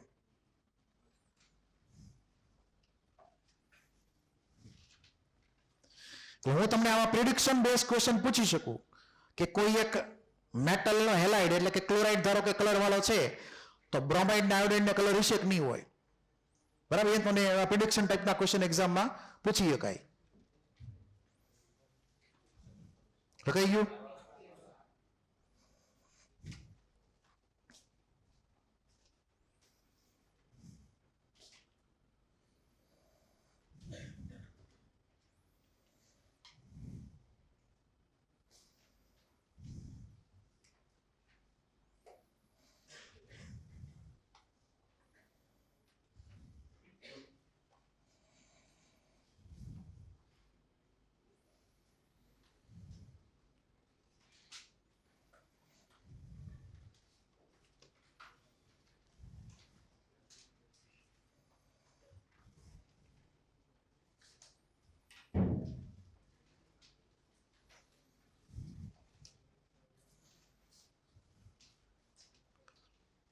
નેક્સ્ટ, હવે આ સિલ્વરના સોલ્ટ વિશે માહિતી આપેલી છે કે સિલ્વરના કયા કયા સોલ્ટ સોલ્યુબલ માનવાના, કયા કયા લેસ સોલ્યુબલ માનવાના, બાકી બધા ઇનસોલ્યુબલ હાવ. અને આ તમારે ગોખી જ નાખવાનું રીતસરનું, કેમ કે આની ભયંકર એપ્લિકેશન આગળ તમને અલગ અલગ ફોર્મેટમાં જોવા મળશે, જેમ તમે આગળ ભણશો ને એની પ્રમાણે. તો 3 સોલ્ટ તમારે યાદ રાખવાના સિલ્વરના કે જે સોલ્યુબલ છે, water soluble, silver nitrate, silver fluoride ને સિલ્વર અહીં પરક્લોરેટ, AgClO4. બાકીના જે લખેલા છે થોડાક ઓછા સોલ્યુબલ છે કમ્પેરેટિવલી. બરાબર, એટલે આ લિસ્ટ તમને લખીને આપ્યું જ છે, પણ આ તમારે ખાસ યાદ રાખવાનું કે આ 3 સોલ્ટ કયા સોલ્યુબલ એ તમારે યાદ રાખવાનું. હવે જો આમાં AgBr આવ્યો, AgI આવ્યો, AgCl આવ્યો, એ ત્રણેય ઇનસોલ્યુબલ છે. AgF જ ખાલી સોલ્યુબલ છે. ખાલી ક્લિક થયું કે સિલ્વરના હેલાઇડમાં ખાલી AgF જ વોટર સોલ્યુબલ છે, બાકી કોઈ નથી. AgCl white colour ઇનસોલ્યુબલ, AgBr yellow colour ઇનસોલ્યુબલ, AgI yellow colour ઇનસોલ્યુબલ. Clear? આનો ઉપયોગ આપણે ચેપ્ટર 7 માં ટોપિક આવશે, એક આખો સોલ્યુબિલિટીનો ટ્રેન્ડ આખો અલગથી, એમાં મેથેમેટિકલ ન્યુમેરિકલ આવશે, કેલ્ક્યુલેટ કરવાના, સોલ્યુબિલિટી ગણવાની આવશે કે કોની કેટલી સોલ્યુબિલિટી છે, ગ્રામ પર ml માં કે મોલ પર લીટરમાં, એ પ્રમાણે. તો અહીંયા આ બધા વખતે કામ ફરીવાર કામ લાગશે પાછા, જે કાંઈ જે કન્સેપ્ટ જે બધા છે એ. તો આ તમારે ખાસ યાદ રાખવાનું. આખા 12થમાં 11-12 ભેગા કરીને આપણે જેટલા સોલ્ટની કમ્પેરિઝન સોડિયમ પોટેશિયમ વચ્ચે આવે છે, 11 + 12 કમ્બાઈન બધા ચેપ્ટર આવી ગયા, આખું 11-12 આવી ગયું. આ બધાનું કન્ટેન્ટ અહીંયા લખેલું છે સિંગલ લાઈનમાં કે સોડિયમ ના સોલ્ટ વધારે સોલ્યુબલ હોય પોટેશિયમ કરતા, એવા કયા કયા કેસ છે, તો એનું લિસ્ટ તમને લખીને આપી દીધું છે અહીંયા આખું. બરાબર, એમાં આ તો તમારે ખાસમ ખાસ યાદ રાખવાનો. એનસીઈઆરટી ની લાઈન છે આખી કે sodium dichromate is more soluble than potassium dichromate. બાકી બધા તો એડ કરી શકાય હારે, પણ ખાસ ક્રોમેટ યાદ રાખવાનો, ડાયક્રોમેટ વાળો, કે સોડિયમ ડાયક્રોમેટ મોર સોલ્યુબલ ધેન પોટેશિયમ ડાયક્રોમેટ, કેમ કે આખી લાઈન એની આવશે ભણવાની પ્રમાણે. અને બાકી બધા સોલ્ટ તે અહીંયા ક્લોરાઇડ, બ્રોમાઇડ, આયોડાઇડ, પરક્લોરેટ ને ક્લોરેટ એ પ્રમાણે. હવે એનું ઊંધું પાછું પોસિબલ છે કે સોડિયમના સોલ્ટ ઓછા સોલ્યુબલ હોય પોટેશિયમ કરતા, એવા કયા કયા, એ પણ આપણા કોર્સમાં છે પાછા અલગ અલગ ચેપ્ટરમાં. તો અહીંયા ખાસ માર્ક કરજો આ OH માઇનસ ને. NaOH ઓછો સોલ્યુબલ છે, KOH વધારે સોલ્યુબલ છે. આપણે ગ્રુપ 1 ના હાઇડ્રોક્સમાં તમે ટ્રેન્ડ જોઈ લેજો, ટ્રેન્ડ ઓફ સોલ્યુબિલિટી, એમાં NaOH કરતા KOH ની સોલ્યુબિલિટી વધે છે. પછી આવશે bicarbonate, very very important. Sodium bicarbonate ઓછો સોલ્યુબલ છે પોટેશિયમ બાયકાર્બોનેટ કરતા. બરાબર, હવે આની ઉપરથી આખો એડવાન્સનો ક્વેશ્ચન બની શકે, ધ્યાન આપજો.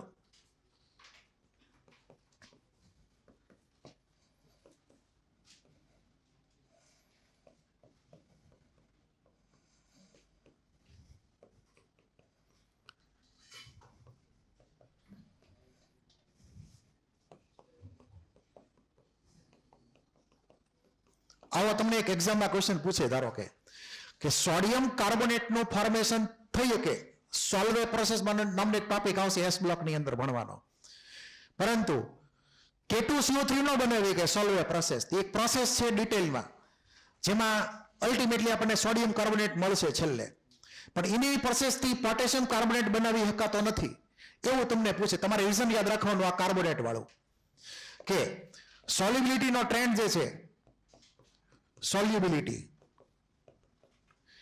એમાં NaHCO3 લેસ સોલ્યુબલ છે KHCO3 કરતા. એકચ્યુઅલી KHCO3 હાઈલી સોલ્યુબલ છે, જેને લીધે તમે સોલ્વ પ્રોસેસથી K2CO3 બનાવી જ ન શકો કોઈ રીતે, અને આ લેસ સોલ્યુબલ છે બહુ.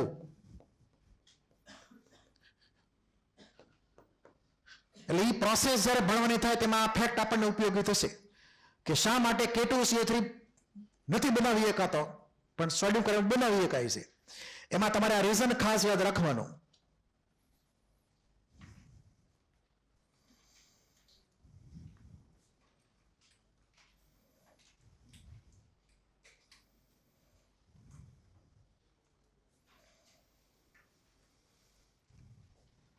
અને મેં તમને શરૂઆતમાં કીધું હતું કે આ બંનેમાં કેમ આ ડિફરન્સ આવી ગયો, એનું રીઝન છે હાઇડ્રોજન બોન્ડિંગ, જે આપણને જે ટોપિક આપણે ભણ્યા નથી.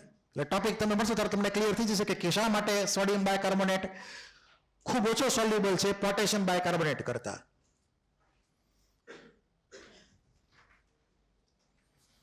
લખાઈ ગયું?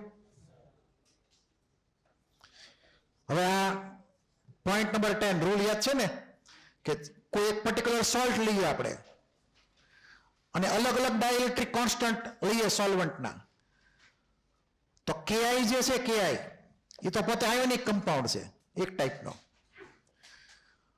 તો જેમ સોલ્વન્ટનો ડાઇલેક્ટ્રિક કોન્સ્ટન્ટ વધારે એમ ઈ સોલ્ટની સોલ્યુબિલિટી વધારે, પોટેશિયમ હાઇડ્રેટને આયોનિક બનીને આગળ વધવાનું. તો આપણને કોઈ એક્ઝામ્પલ આપેલું છે સોલ્યુબિલિટી ઓફ Ki, અલગ અલગ સોલ્વન્ટના ડાઇલેક્ટ્રિક કોન્સ્ટન્ટ લખેલા છે, બરાબર? તો ઓર્ડર ઓફ સોલ્યુબિલિટી એની ઉપરથી નક્કી કરવાનો. અહીંયા આપણે સોલ્ટ જ ગણવાના આયોનિક ટાઈપના, બીજા કોવેલન્ટ કમ્પાઉન્ડ નહીં લેવાના બસ આની અંદર, નકર ભૂલ પડશે.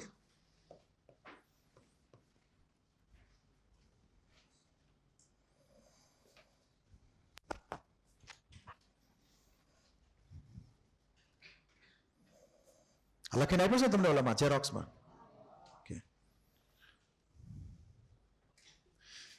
હવે માની લો કે આપણે કોઈ ઓર્ગેનિક સોલ્વન્ટ લઈએ, તો ઓર્ગેનિક સોલ્વન્ટ એટલે કે ઓર્ગેનિક કમ્પાઉન્ડ જનરલી કોવેલન્ટ હોય. તો કોવેલન્ટ છે કોવેલન્ટને જ ફેવર કરે, નિપોટિઝમ, સગાવાદ, ભાઈ ભતીજાવાદ, બરાબર છે? સમજી ગયા ને તમે? હા. તો like dissolves like, polar solvent dissolves ionic molecules અથવા ionic compounds. Covalent solvents એટલે કે organic solvents dissolve covalent compounds. એટલે કે બધા પોતપોતાની હોય એનું જ ખેંચતા હોય, બધા નિપોટિઝમ બધી જગ્યાએ હાલે છે. કેમિસ્ટ્રીમાં નિપોટિઝમ હાલે છે, like dissolves like.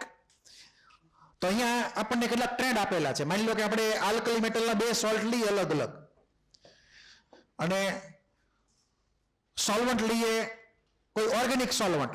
અહીંયા એસિટોન એક્ઝામ્પલ તમને તરીકે આપેલું છે. એસિટોનની ફોર્મ્યુલા સાઈડમાં જો નોટ કરી નાખો, આ એસિટોનની ફોર્મ્યુલા છે આવી, CH3C≡O એસિટોન. એક ટાઈપનો ઓર્ગેનિક સોલ્વન્ટ છે, કાર્બનિક દ્રાવક છે. તો ઈ જે કોવેલન્ટ સોલ્ટ હોય એને વધારે આગળ આવે પોતાની અંદર આયોનિક વાળા કરતા. તો સોડિયમ ક્લોરાઇડ ને સોડિયમ આયોડાઇડ, એમાંથી સોડિયમ ક્લોરાઇડ મોર આયોનિક છે તો એ ઓછો આગળ છે, સોડિયમ આયોડાઇડ મોર કોવેલન્ટ છે તો એ વધારે આગળ છે એસિટોનની અંદર. સિમિલરલી KCl મોર આયોનિક ઓછો આગળે, Ki મોર કોવેલન્ટ વધારે આગળે. ક્લિયર? તો અહીંયા આપણે જોવાનું કોવેલન્ટ કેરેક્ટર. જો ઓર્ગેનિક સોલ્વન્ટ આપેલા હોય તો આપણે જેમ વધારે કોવેલન્ટ એમ વધારે આગળ એમ માનીને આગળ વધવાનું. અને તમારે ઓર્ગેનિકમાં એપ્લિકેશન આવશે આખી, એક રિએક્શન નામ છે ફિંકલસ્ટેન રિએક્શન, એમાં તમે આની એપ્લિકેશન આવશે આખી કે સોડિયમ આયોડાઇડ એસિટોનમાં લેવામાં આવે એનો ફાયદો હું ટૂંકમાં આગળ જતા એ તમારે રિએક્શનમાં ઓર્ગેનિકમાં તમારી એની એપ્લિકેશન આવશે. ખાસ યાદ રાખજો આ કન્સેપ્ટ, ભૂલતા નહીં.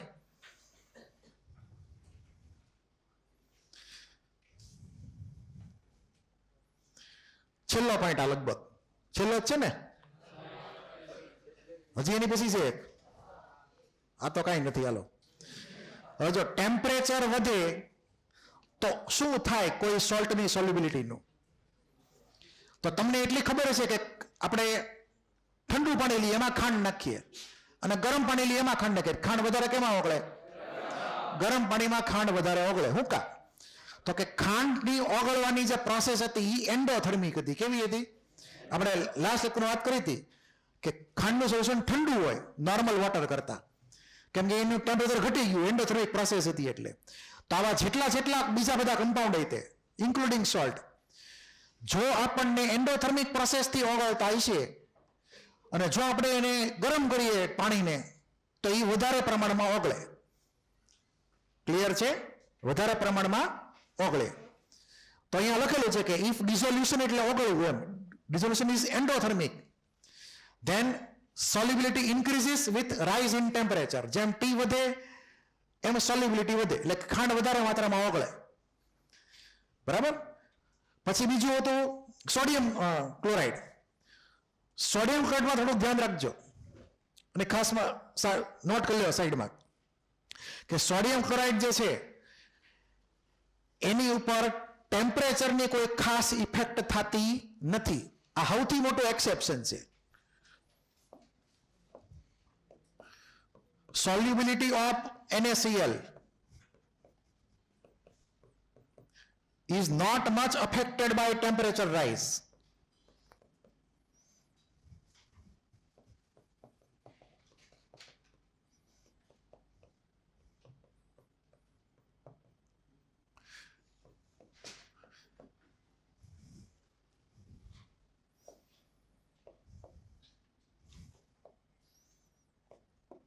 પરંતુ એક સોલ્ટ છે પોટેશિયમ નાઇટ્રેટ, અને પોટેશિયમ નાઇટ્રેટ એવો સોલ્ટ છે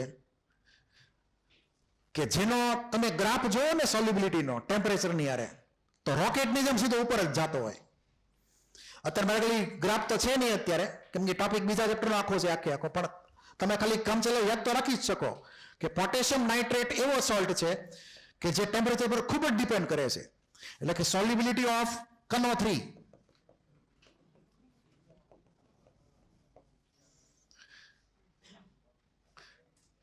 highly increases with rise in temperature.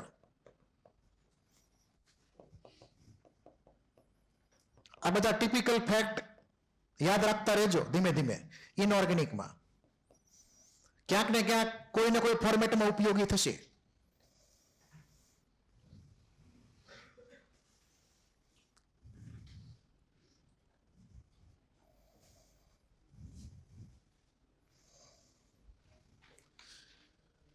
તો આપણે પહેલા પોઈન્ટ ડિસ્કસ કર્યો, એન્ડોથર્મિક રિએક્શન જેટલી હતી એમાં ટેમ્પરેચર વધે તો વધે સોલ્યુબિલિટી, એમાં NaCl ને કાંઈ ખાસ અસર થતી નથી. પરંતુ પોટેશિયમ નાઇટ્રેટમાં તો રોકેટની જેમ આખી સોલ્યુબિલિટી વધે છે. હવે બીજું કે માની લો કે પ્રોસેસ એક્ઝોથર્મિક હોય, એટલે કે મેં તમને કીધું હતું કે કેલ્શિયમ ઓક્સાઇડ ને ઠંડા પાણીમાં નાખો તો ઓગળી જાય અને આખું પાણી ગરમ કરી નાખે. એટલે કળી ચૂનો પાણીમાં નાખીએ તો તમે કદાચ જોયું છે કે ધુમાડા નીકળવા માટે આખા પાણીમાંથી, બરાબર? એટલું બધું ટેમ્પરેચર વધી જાય ચૂનો પાણીમાં નાખો એટલે. તો એ પ્રોસેસ એક્ઝોથર્મિક છે. હવે તમને એવું પૂછાય કે ધારો કે એક વોટર છે 25 ડિગ્રી સેલ્સિયસ વાળું, બીજું છે 20 ડિગ્રી સેલ્સિયસ વાળું, 50 ડિગ્રી સેલ્સિયસ, બેમાંથી કયા કેસમાં કેલ્શિયમ ઓક્સાઇડ વધારે ઓગળશે અને ઓછો ઓગળશે? બોલો. લો ટેમ્પરેચર હોય તો વધારે ઓગળે, હાઈ ટેમ્પરેચરમાં ઓછો ઓગળે. એક્ઝોથર્મિક રિએક્શન હતી એટલે. હવે આનું કારણ તમને બીજા ચેપ્ટરમાં જાણવા મળશે, શું કામ આવું થયું, એમ આવું ઊંધું કેમ થયું. એ ચેપ્ટર 7માં આપણે ભણવાનું થાય કેમિકલ ઇક્વિલિબ્રિયમના ટોપિકની અંદર, કે શા માટે આવો ટ્રેન્ડ આપણને મળ્યો. એટલે આ ટેમ્પરેચર ઉપર ડિપેન્ડ કરે સોલ્યુબિલિટી. પણ સામે વાળી રિએક્શન જોવી પડે કે એક્ઝોથર્મિક છે કે એન્ડોથર્મિક છે. બરાબર? છેલ્લો ટોપિક, પ્રેશરની કોઈ ઇફેક્ટ જ નથી સોલ્ટની સોલ્યુબિલિટી ઉપર. બરાબર? કોઈ સોલ્ટને આપણે પાણીમાં ઓગાળવું હોય તો એટમોસ્ફિયરનું પ્રેશર 180 માંથી 50 atm કરી એને કાંઈ ફેર ન પડે, કાંઈ કરતા કાંઈ ફેર ન પડે એને, કેમ કે પોતે સોલિડ છે ને. સોલિડ કેવા હોય? ઇનકમ્પ્રેસિબલ હોય, એવું તમે અદબનીય હોય સોલિડ. એની ઉપર પ્રેશરની કઈ ઇફેક્ટ થાય નહીં. પ્રેશરની ઇફેક્ટ ગેસને થાય. કોને થાય? ગેસ જે હોય, એટલે ગેસ સોલ્યુબલ કરાવવાનો હોય પાણીની અંદર તો પ્રેશરનો ઇમ્પોર્ટન્સ ખૂબ વધી જાય, જે આપણે 12thમાં અલગથી ભણવાનું થાય એના વિશે. એટલે સોલિડમાં તો કઈ ઇસ્યુ છે નહીં. તમને ટ્રુ ફોલ્સમાં આવું બધું સ્ટેટમેન્ટ પૂછે કે ડિપેન્ડ કરે કે ન કરે એ પ્રમાણે પ્રેશર ઉપર એમ, તો ના પાડી દેવાની ચોખ્ખી, નો ઇફેક્ટ. ઓકે, હાલો, ટોપિક સોલ્યુબિલિટીનો પૂરો. ટોપિક આપણો કમ્પ્લીટ. હવે નવો ટોપિક બોલો.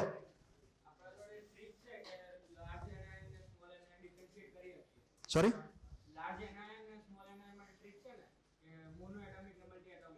હા, ગ્રુપના ટ્રેન્ડ ઉપરથી જોવાનું કાં તો પીરિયડના ટ્રેન્ડ ઉપરથી જોવાનું. દહીં દૂધમાં એમાં ફિક્સ નહીં થયો, એનાઇનમાં ફિક્સ થઈ જશે, કેટાઇનમાં ફિક્સ નહીં થઈ. કે તમે એટલું તો સમજી શકો કે ગ્રુપમાં પહેલો હોય સૌથી નાનો અને છેલ્લો હોય સૌથી મોટો, વચ્ચે વાળાને કઈ નક્કી નહીં. એમાં આપણે પાકી એક્યુરેસીથી જવાબ ન આપી શકીએ, એમાં એક્સેપ્શન રહેવા મળશે વધારે. એનાઇનમાં પરફેક્ટ આવશે જવાબ ઓલમોસ્ટ બધા કેસમાં, પણ બધા કેટાઇનમાં પરફેક્ટ નહીં આવે, કેમ કે સોલ્યુબિલિટી ઉપર ઘણા બધા ફેક્ટર અસર કરતા હોય, ખાલી આ ફેક્ટર નહીં. એટલા માટે એટલે ટ્રેન્ડ અમુકના ટ્રેન્ડ આવા અલગ અલગ આવશે, અમુક તમારે યાદ રાખવાના. આની 12 ક્વેશ્ચન નહીં જાય, એટલું તમારે યાદ રાખવાનું, બહુ આગળ ડીપમાં જવું નથી આપણે. હવે નવો ટોપિક છે thermal stability of ionic compound. આનો મતલબ શું થાય ટૂંકમાં એની સમજી લઈએ વાત પહેલા.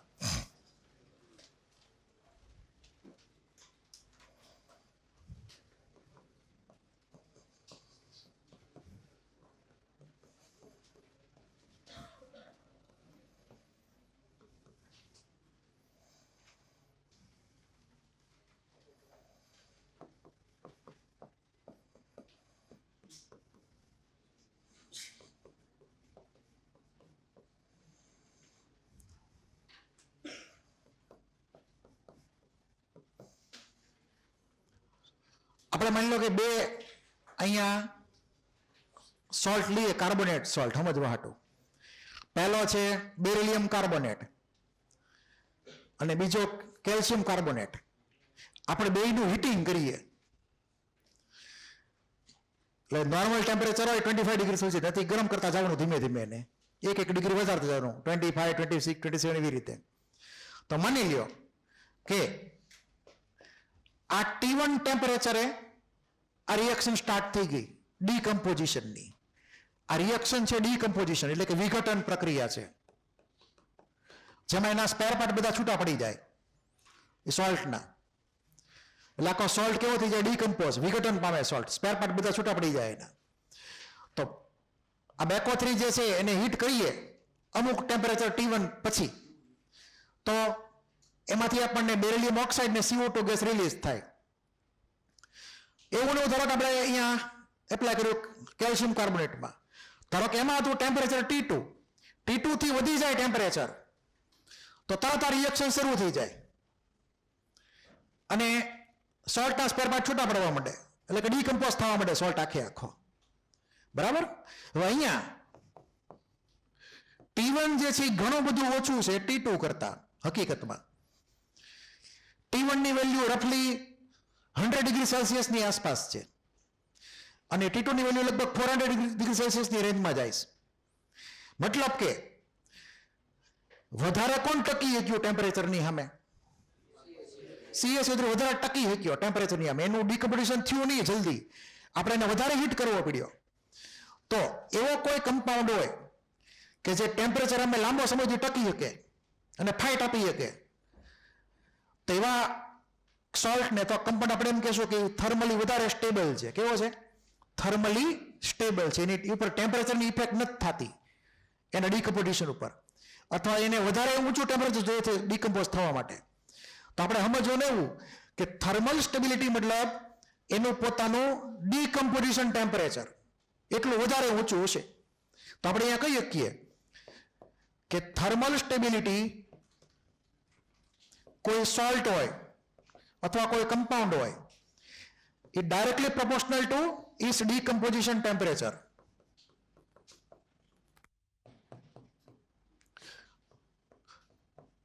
જેમ ટેમ્પરેચર ઊંચું વધારે એમ થર્મોસ્ટેબિલિટી વધારે, એટલે કે લાંબો સમય એ ટેમ્પરેચર અમે ઝીલી શકે. અને જેનું ટેમ્પરેચર ઓછું હોય ડીકમ્પોઝિશનનું એ ફટાફટ ડીકમ્પોઝ થવા માટે સહેજ એવો ગરમ કરો ત્યાં. એટલે કે બેરિલિયમ કાર્બોનેટ જે છે એ ખૂબ જ સહેલાઈથી કન્વર્ટ થાય છે બેરિલિયમ ઓક્સાઇડ ને CO2 માં, જ્યારે થોડીક વાર લાગશે કેલ્શિયમ કાર્બોનેટ એની કરતા. એટલે આપણે હું એમ કહેશું કે BCO3 જે છે એ થર્મલી લેસ સ્ટેબલ છે. થર્મલી લેસ સ્ટેબલ કોની કમ્પેરિઝનમાં? તો કે કાકો3 ની કમ્પેરિઝનમાં. આને કેવો ગણો? Thermally more stable કમ્પેરિઝનમાં.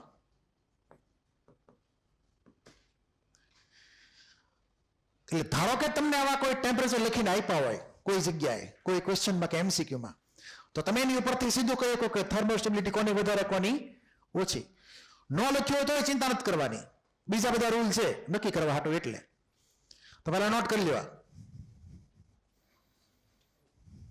પછી આની થોડીક વાત કરીએ હમણાં શું છે આ ખરેખર એમ.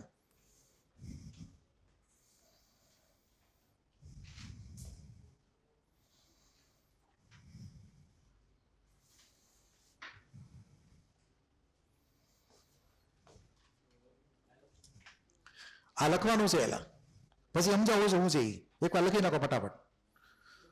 અને આ રૂલ ખાસ યાદ લખજો કે what is the meaning of thermal stability.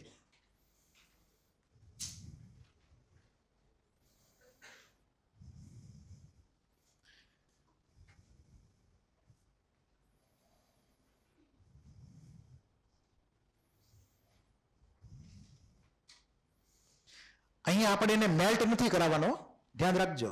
V are not going to melt it. આપણે એને ડીકમ્પોઝ કરાવવાનો છે, એના સ્પેર પાર્ટ છૂટા પાડવાના છે. એ ટેમ્પરેચરની હું વાત કરું છું. It's not melting point. Melting point અલગ છે ને ડીકમ્પોઝિશન ટેમ્પરેચર અલગ છે બંને.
હવે લખાઈ ગયું છે.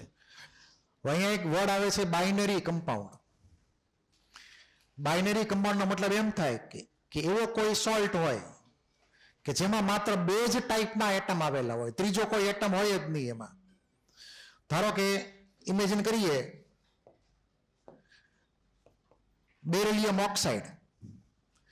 આમાં બેરિલિયમનો એટમ છે ને ઓક્સિજનનો એટમ છે, ત્રીજો કોઈ એટમ છે નહીં. તો અહીંયા માત્ર બે જ પ્રકારના એટમ છે, તો આને શું કહેવાય? બાઇનરી સોલ્ટ અથવા બાઇનરી કમ્પાઉન્ડ. પછી માની લો કે આવું એક એક્ઝામ્પલ લખો, BeNO3 twice, beryllium nitrate, beryllium 2+ ને NO3 -1. તો આમાં કેટલી ટાઈપના એટમ છે જુઓ, 3 ટાઈપના છે. બેરિલિયમ છે, નાઇટ્રોજન છે અને ઓક્સિજન છે. 2 થી વધી ગયા, બરાબર છે? તો આને બાઇનરી કમ્પાઉન્ડ કહેવાય નહીં. એટલે આપણે અહીંયા જે રૂલ લખેલો છે માત્ર કોની માટે છે? બાઇનરી કમ્પાઉન્ડ માટે જ છે. એટલે કે એવા જ સોલ્ટ કે જેમાં માત્ર 2 જ ટાઈપના એટમ આવેલા હોય, એક કેટાયન ને એક એનાયન, બીજું કોઈ નહીં એમાં. ક્લિયર? એવા જ લેવાના છે આપણે. તો અહીંયા રૂલ કાંક લખેલો છે, થોડું કરીને પછી સમજીએ. પેલા દેશી રૂલ સમજી લઈએ, હું દેશી રૂલ છે એમ. તો અહીંયા તમને કેટલાક ઓર્ડર લખીને આપ્યા છે થર્મલ સ્ટેબિલિટીના. એકવાર ખાલી ઉપર ચાલી નજર ફેરવો.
આપણે 1-2 લેક્ચર પહેલા એનાયન નું ક્લાસિફિકેશન કર્યું હતું, મોનો એટોમિક એનાયન અને મલ્ટી એટોમિક એનાયન ની અંદર. અને મેં તમને એમ કીધું હતું કે મોનો એટોમિક એનાયન જેટલા હોય, એક જ એટમ હોય, Cl-, Cl એક જ એટમ થયો, Br-, H-, I-, બરાબર, sulphide S-2, oxide O-2, nitride N-3, આ બધામાં સિંગલ એટમ હતો. તો જેટલા સિંગલ એટમ વાળા એનાયન છે એ બધાને ઓફિશિયલી કેવા માનવાના? સ્મોલ એનાયન માનવાના. તો સ્મોલ એનાયન ને સ્મોલ કેટાયન બહુ ગમે, એને લાર્જ કેટાયન ગમે નહીં. તો સ્મોલ એનાયન સ્મોલ કેટાયન નું ગોઠવવાનું, એ લાંબુ ટકે. અને જેમ એમાં સાઇઝનો ડિફરન્સ આવતો જાય એમ પછી ડિવોર્સ થવાના ચાન્સ વધી જાય. ટૂંકમાં સ્મોલર એનાયન કોને પ્રિફર કરશે? સ્મોલર કેટાયનને મોર સ્ટેબલ કમ્પાઉન્ડ બનાવવા માટે, થર્મલી મોર સ્ટેબલ કમ્પાઉન્ડ બનાવવા માટે. પહેલો રૂલ લખ્યો કે smaller anions forms thermally more stable compounds with smaller cations. એનો ફર્સ્ટ પ્રેફરન્સ સ્મોલર કેટાયન છે, પણ ભૂલથી જો લાર્જ સાઇઝનો કેટાયન આવી ગયો તો વહેલા મોડા ડિવોર્સ પાક્કા. આ ક્લિયર? એટલું એટલે એ ક્યાં સુધી ટકશે લગ્ન બેના? જ્યાં સુધી બે સ્મોલ હોય કાં તો બે લાર્જ હોય. એમાં જો મિસમેચ થઈ ગયું તો વહેલા મોડા ડિવોર્સ કન્ફર્મ. એટલે ડીકમ્પોઝિશન કરી શકાશે હીટિંગ કરીને એનું આગળ જતા. એવી બધી આપણે કેમિકલ રિએક્શન ભણવાની આવશે. તો અહીંયા જેટલા પહેલું એક્ઝામ્પલ જુઓ, પહેલા એક્ઝામ્પલમાં તમે એનાયનને ટાર્ગેટ કરો. કોણ એનાયન છે એમાં? નાઇટ્રાઇડ આયન, N ઉપર 3-. કેવો ગણવાનો એને? Small anion. તો એને લિથિયમ વધારે ગમે કે પોટેશિયમ વધારે ગમે? એને લિથિયમ વધારે ગમે. તો લિથિયમ ની એનું લાંબુ ટકે. લિથિયમ બદલે સોડિયમ મૂકો તો થર્મલ સ્ટેબિલિટી ઘટી જાય. સોડિયમ બદલે પોટેશિયમ મૂકો તો વધારે ઘટે થર્મલ સ્ટેબિલિટી, કેમ કે પોટેશિયમની સાઇઝ વધતી ગઈ હવે, એટલે સાઇઝમાં મિસમેચ આવતો ગયો, જેથી કરીને થર્મલ સ્ટેબિલિટી ઘટતી ગઈ. આ ક્લિયર? પછી ઓક્સાઇડ લ્યો તો ઓક્સાઇડમાં O-2 છે.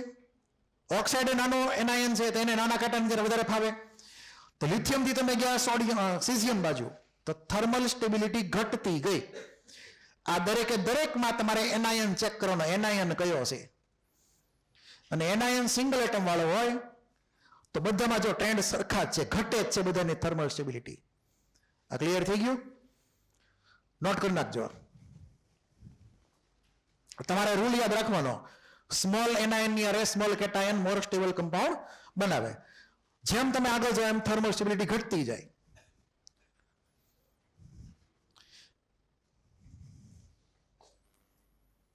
એમાંથી એક આ છે ને થોડુંક ડિસ્પ્યુટ બધામાં હાલે છે બહુ. આ ચેન્નઈની અંદર એમાં ઘણા બધા અલગ અલગ કેસ, એટલે ન લખો તો હાલશે તમ તારે ચેન્નઈ વાળો ક્રમ,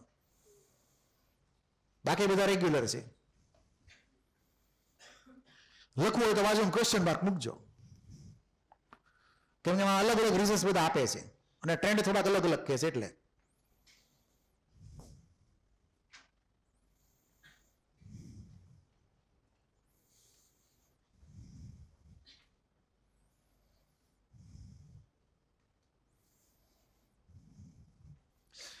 આમાં તમારે ખાલી પહેલું લખવાનું, છેલ્લું લખવાનું, પછી વચ્ચે સાઈન મૂકી દેવાની. આખું લખવા નહીં બેતા. એલા લિથિયમ થી શરૂ કરો, પોટેશિયમ, વચ્ચે સોડિયમ સમજી લેવાનો. લિથિયમ થી શરૂ થયું, છેલ્લે સીઝિયમ, વચ્ચે સાઈન મૂકી દેવાની મોર ધેન ની. તો જલ્દી અહીંયા પૂરું થશે એ પ્રમાણે.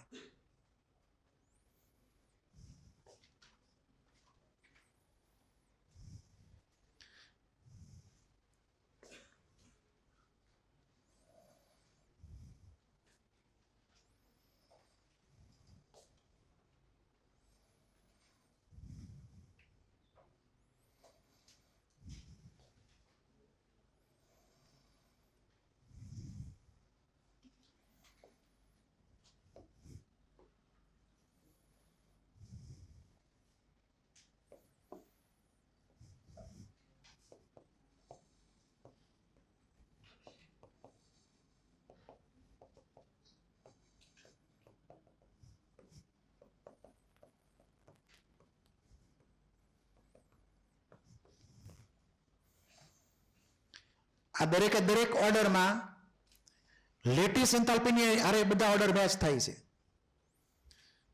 એટલે કે જ્યારે સ્મોલર એનાયન હોય સિંગલ એટમ વાળો, ત્યારે એપ્લાય કરવાનું logic thermal stability proportional two lattice enthalpy.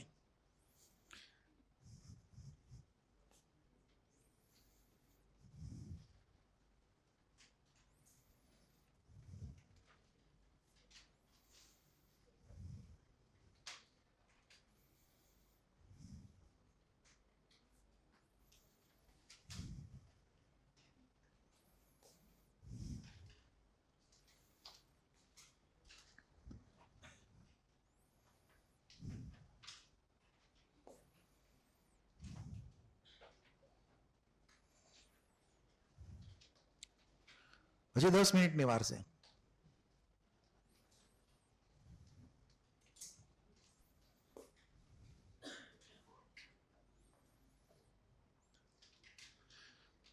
તો યાદ રહેશે ને, નાનાની યારે નાના, મોટાની યારે મોટા, મોર સ્ટેબલ કમ્પાઉન્ડ બનાવે. એટલે બધામાં ટ્રેન્ડ હરખો છે. એક આવડશે તો ખાલી બીજું આવડશે. તમારે ખાલી એનાયન ઉપર જ ફોકસ કરવાનું રહે, કેટાયનને જોવાની જરૂર છે નહીં કોઈ રીતે. એમાં આ લખાઈ ગયું એટલું. હવે કોઈને બાકી એક્ઝામમાં આ ટાઈપના ટ્રેન્ડ પૂછાશે કે થર્મલી મોસ્ટ સ્ટેબલ કોણ. હું તમને ધારો કે આ લખીને આપી દઉં આવા 3 પછી કહું કે થર્મલી મોસ્ટ સ્ટેબલ કોણ, તમને ક્લિક થવું છે કે ભાઈ એનાયન સિંગલ એટમ વાળો છે તો સ્મોલ એનાયન ગણવાનો, તને સ્મોલ કેટાયન વધારે ગમે. ક્લિયર? તમારે એ લોજિકથી આગળ વધવાનું રહેશે. પછી માની લો કે લાર્જર સાઇઝના એનાયન હોય, એટલે કે મલ્ટી એટમિક એનાયન હોય, તો આખી વાર્તા ઊંધી પછી ફરી વાર. ધારો કે બીજા ટ્રેન્ડ જોઈએ આપણે. આ દરેકમાં તમે એનાયનને ટાર્ગેટ કરો પહેલા. એમાં OH માઇનસ ને વળી પાછો એક્સેપ્શન માનશું. આમાં આપણે એવું માન્યું હતું કે સોલ્યુબિલિટી માટે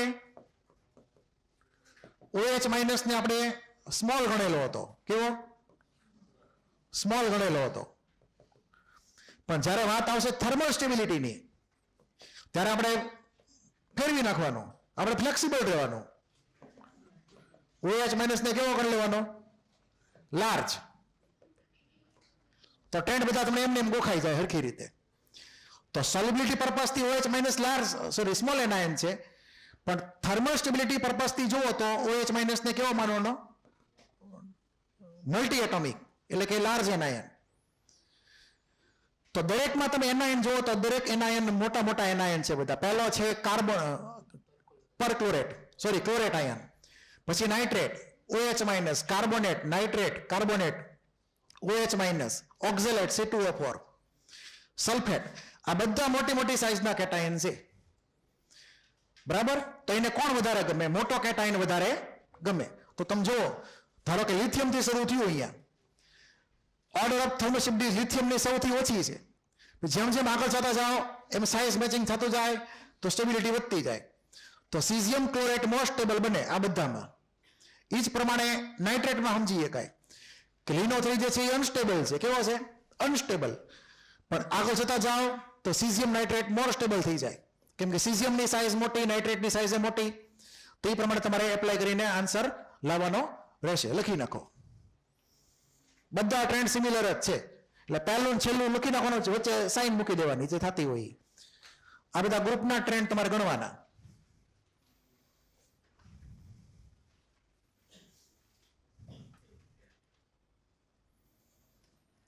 આ બધાનું ડીકમ્પોઝિશન કરીએ કાંઈ હીટિંગ કરીને, પણ બધાના ટેમ્પરેચર અલગ અલગ આવશે. સૌથી છેલ્લે હોય મોસ્ટ થર્મલી સ્ટેબલ, તો એનું હાઈ ટેમ્પરેચર જોશે ડીકમ્પોઝિશન માટે.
આખું કોપી કરવાની બતાવેલા, પહેલા છેલ્લું જ લખવાનું છે, નકર તો ક્યારેય પૂરું થશે.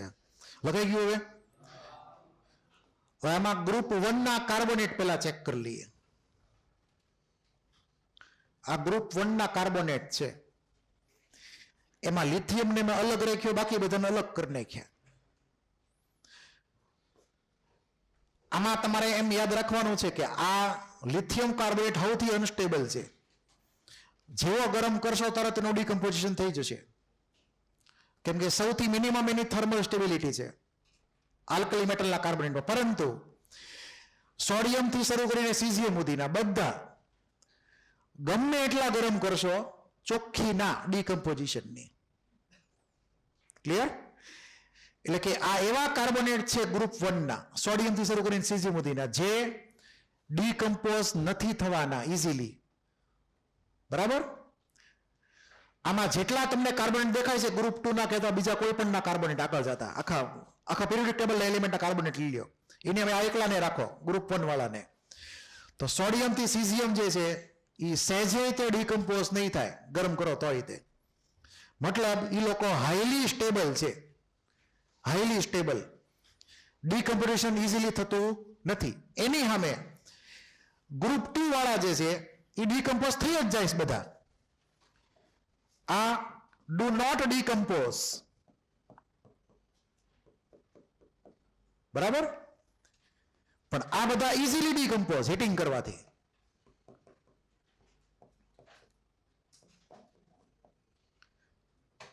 એટલે ગ્રુપ 2 ના બધા carbonate starting from beryllium to barium બધાનું થશે ડીકમ્પોઝિશન ગરમ કરશું એટલે. ટેમ્પરેચર ખાલી બધાના અલગ અલગ હશે, પરંતુ સોડિયમ થી શરૂ કરીને સીઝિયમ સુધીના એકે જે છે એ ડીકમ્પોઝ થવાના નથી. માત્ર લિથિયમ જ ડીકમ્પોઝ થશે એ લોકોમાં. તો આ લિથિયમ ડીકમ્પોઝ થશે કેમ કે એ થોડોક અનસ્ટેબલ છે, એટલે એનું કારણ છે હું કામ અનસ્ટેબલ છે, બરાબર. બીજું એક રીઝન છે એનું, જે આગળ જતા તમને પછી કહીશ. અત્યારે કામ ચલાવ યાદ રાખવાનું કે lithium small cation, carbonate large anion, બેનો મેળ પડશે નહીં. એટલે કે કાર્બોનેટ ને લિથિયમ ની ગમે, લિથિયમ ને કાર્બોનેટ નહીં ગમે, એટલે વહેલા મોટા ડિવોર્સ પાક્કા બેયના. પરાણે ગોઠવાયેલું છે બેયનું, એટલે લાંબુ ટકે નહીં, બરાબર. લિથિયમ કાર્બોનેટમાં તમારે ખાસ યાદ રાખવાનું, બધા આ બધા કરતા અલગ પડ્યો ટૂંકમાં. બાકી ગ્રુપ 2 માં કોઈ ઇસ્યુ નથી. હવે દુનિયાભરના કાર્બોનેટ લઈ આવો, બધા ડીકમ્પોઝ થશે ને થશે જ તે, બધામાં CO2 બનશે જ તે આગળ જતા. ખાલી આ ગ્રુપ 1 ના આટલા છે એની સિવાય. ઓકે, એ તમારે યાદ રાખવાનું ખાસ. બાકી અહીંયા ઓક્ઝાઇડમાં થશે ડીકમ્પોઝિશન. આની કોઈ કેમિકલ રિએક્શન આપણે અત્યારે ભણવાની નથી કે એમાં કઈ પ્રોડક્ટ મળે ડીકમ્પોઝિશન થી, એવું તમને કોઈ પ્રશ્ન આવશે નહીં, કેમ કે એ અલગ ચેપ્ટર થી આખું કેમિકલ રિએક્શન લખવું. તો આપણે લખીને ભણાવીએ બેરિલિયમ કાર્બોનેટમાંથી CO2 મળ્યો, એવું તમને રિએક્શન કોઈની નહીં પૂછાય એમાંથી. ખાલી એટલું જ પૂછાશે કે કોણ સૌથી થર્મલી વધારે સ્ટેબલ ને સૌથી ઓછું થર્મલી સ્ટેબલ, એટલે ઓર્ડર ટાઈપના ક્વેશ્ચન, અથવા ટ્રુ ફોલ્સ એમાંથી જે બની શકતા હોય એમ તમારે યાદ રાખવાનું છે. આ બધાની રિએક્શન છે દરેકની કે શું થાય હીટિંગ કરો એટલે રિએક્શન, જે આપણે S બ્લોકના પ્રોપર ચેપ્ટરમાં ભણવાની અલગથી આવે. અત્યારે એ કેમિકલ બોન્ડિંગમાં આપણે ઇન્ક્લુડ નથી કરતા ને. તો અહીંયા આપણે સ્ટોપ કરીએ હવે. તો આ ટોપિક આપણો કમ્પ્લીટ, બરાબર. હવે હોમવર્કમાં તમારે આ વખતે મોકમાં તમારે એવું ચેપ્ટર 1 રાખેલું છે, ખબર છે ને? એ તો ના પડી હતી તો કયું 2 ને 3 કીધા હતા,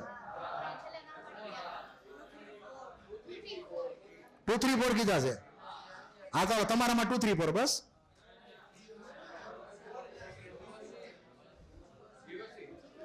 એ તો 4 થી 4 ક્વેશ્ચન જ છે, ખાલી 4 થી વધારે નહીં આવે. સાહેબના લેક્ચર એટલા બધા નહીં આવે, એટલે 3 થી 4 ક્વેશ્ચન. કેમિકલ બોન્ડિંગની તૈયારી હરખી રીતે કરજો, જે આપણે હાલ્યું છે નવું બધું. બાકી જૂનું થોડુંક પૂછીશ હેલું. તો ચેપ્ટર 2 ને ચેપ્ટર 3 બરાબર મેં તમને કીધું હતું ને એ પ્રમાણે, તો એ ગણજો. બાકી મેઇન વાળાને ચેપ્ટર 1 છે, એટલે તમારે ચેપ્ટર 4 ના ક્વેશ્ચન આવશે ને થોડાક ઓર્ગેનિક ના 3 થી 4 ક્વેશ્ચન આવશે એ પ્રમાણે, બરાબર. આનો એસાઇનમેન્ટ જો આજે થાય તો તમને આજે મળી જશે, અથવા કાલે તમને એસાઇનમેન્ટ આનો મળી જશે, બરાબર. એ પ્રમાણે એ તમારે સોલ્વ કરવાનો. એમાં બધા અલગ અલગ ટોપિકના ક્વેશ્ચન છે, સોલ્યુબિલિટી અને થર્મોસ્ટેબિલિટીના.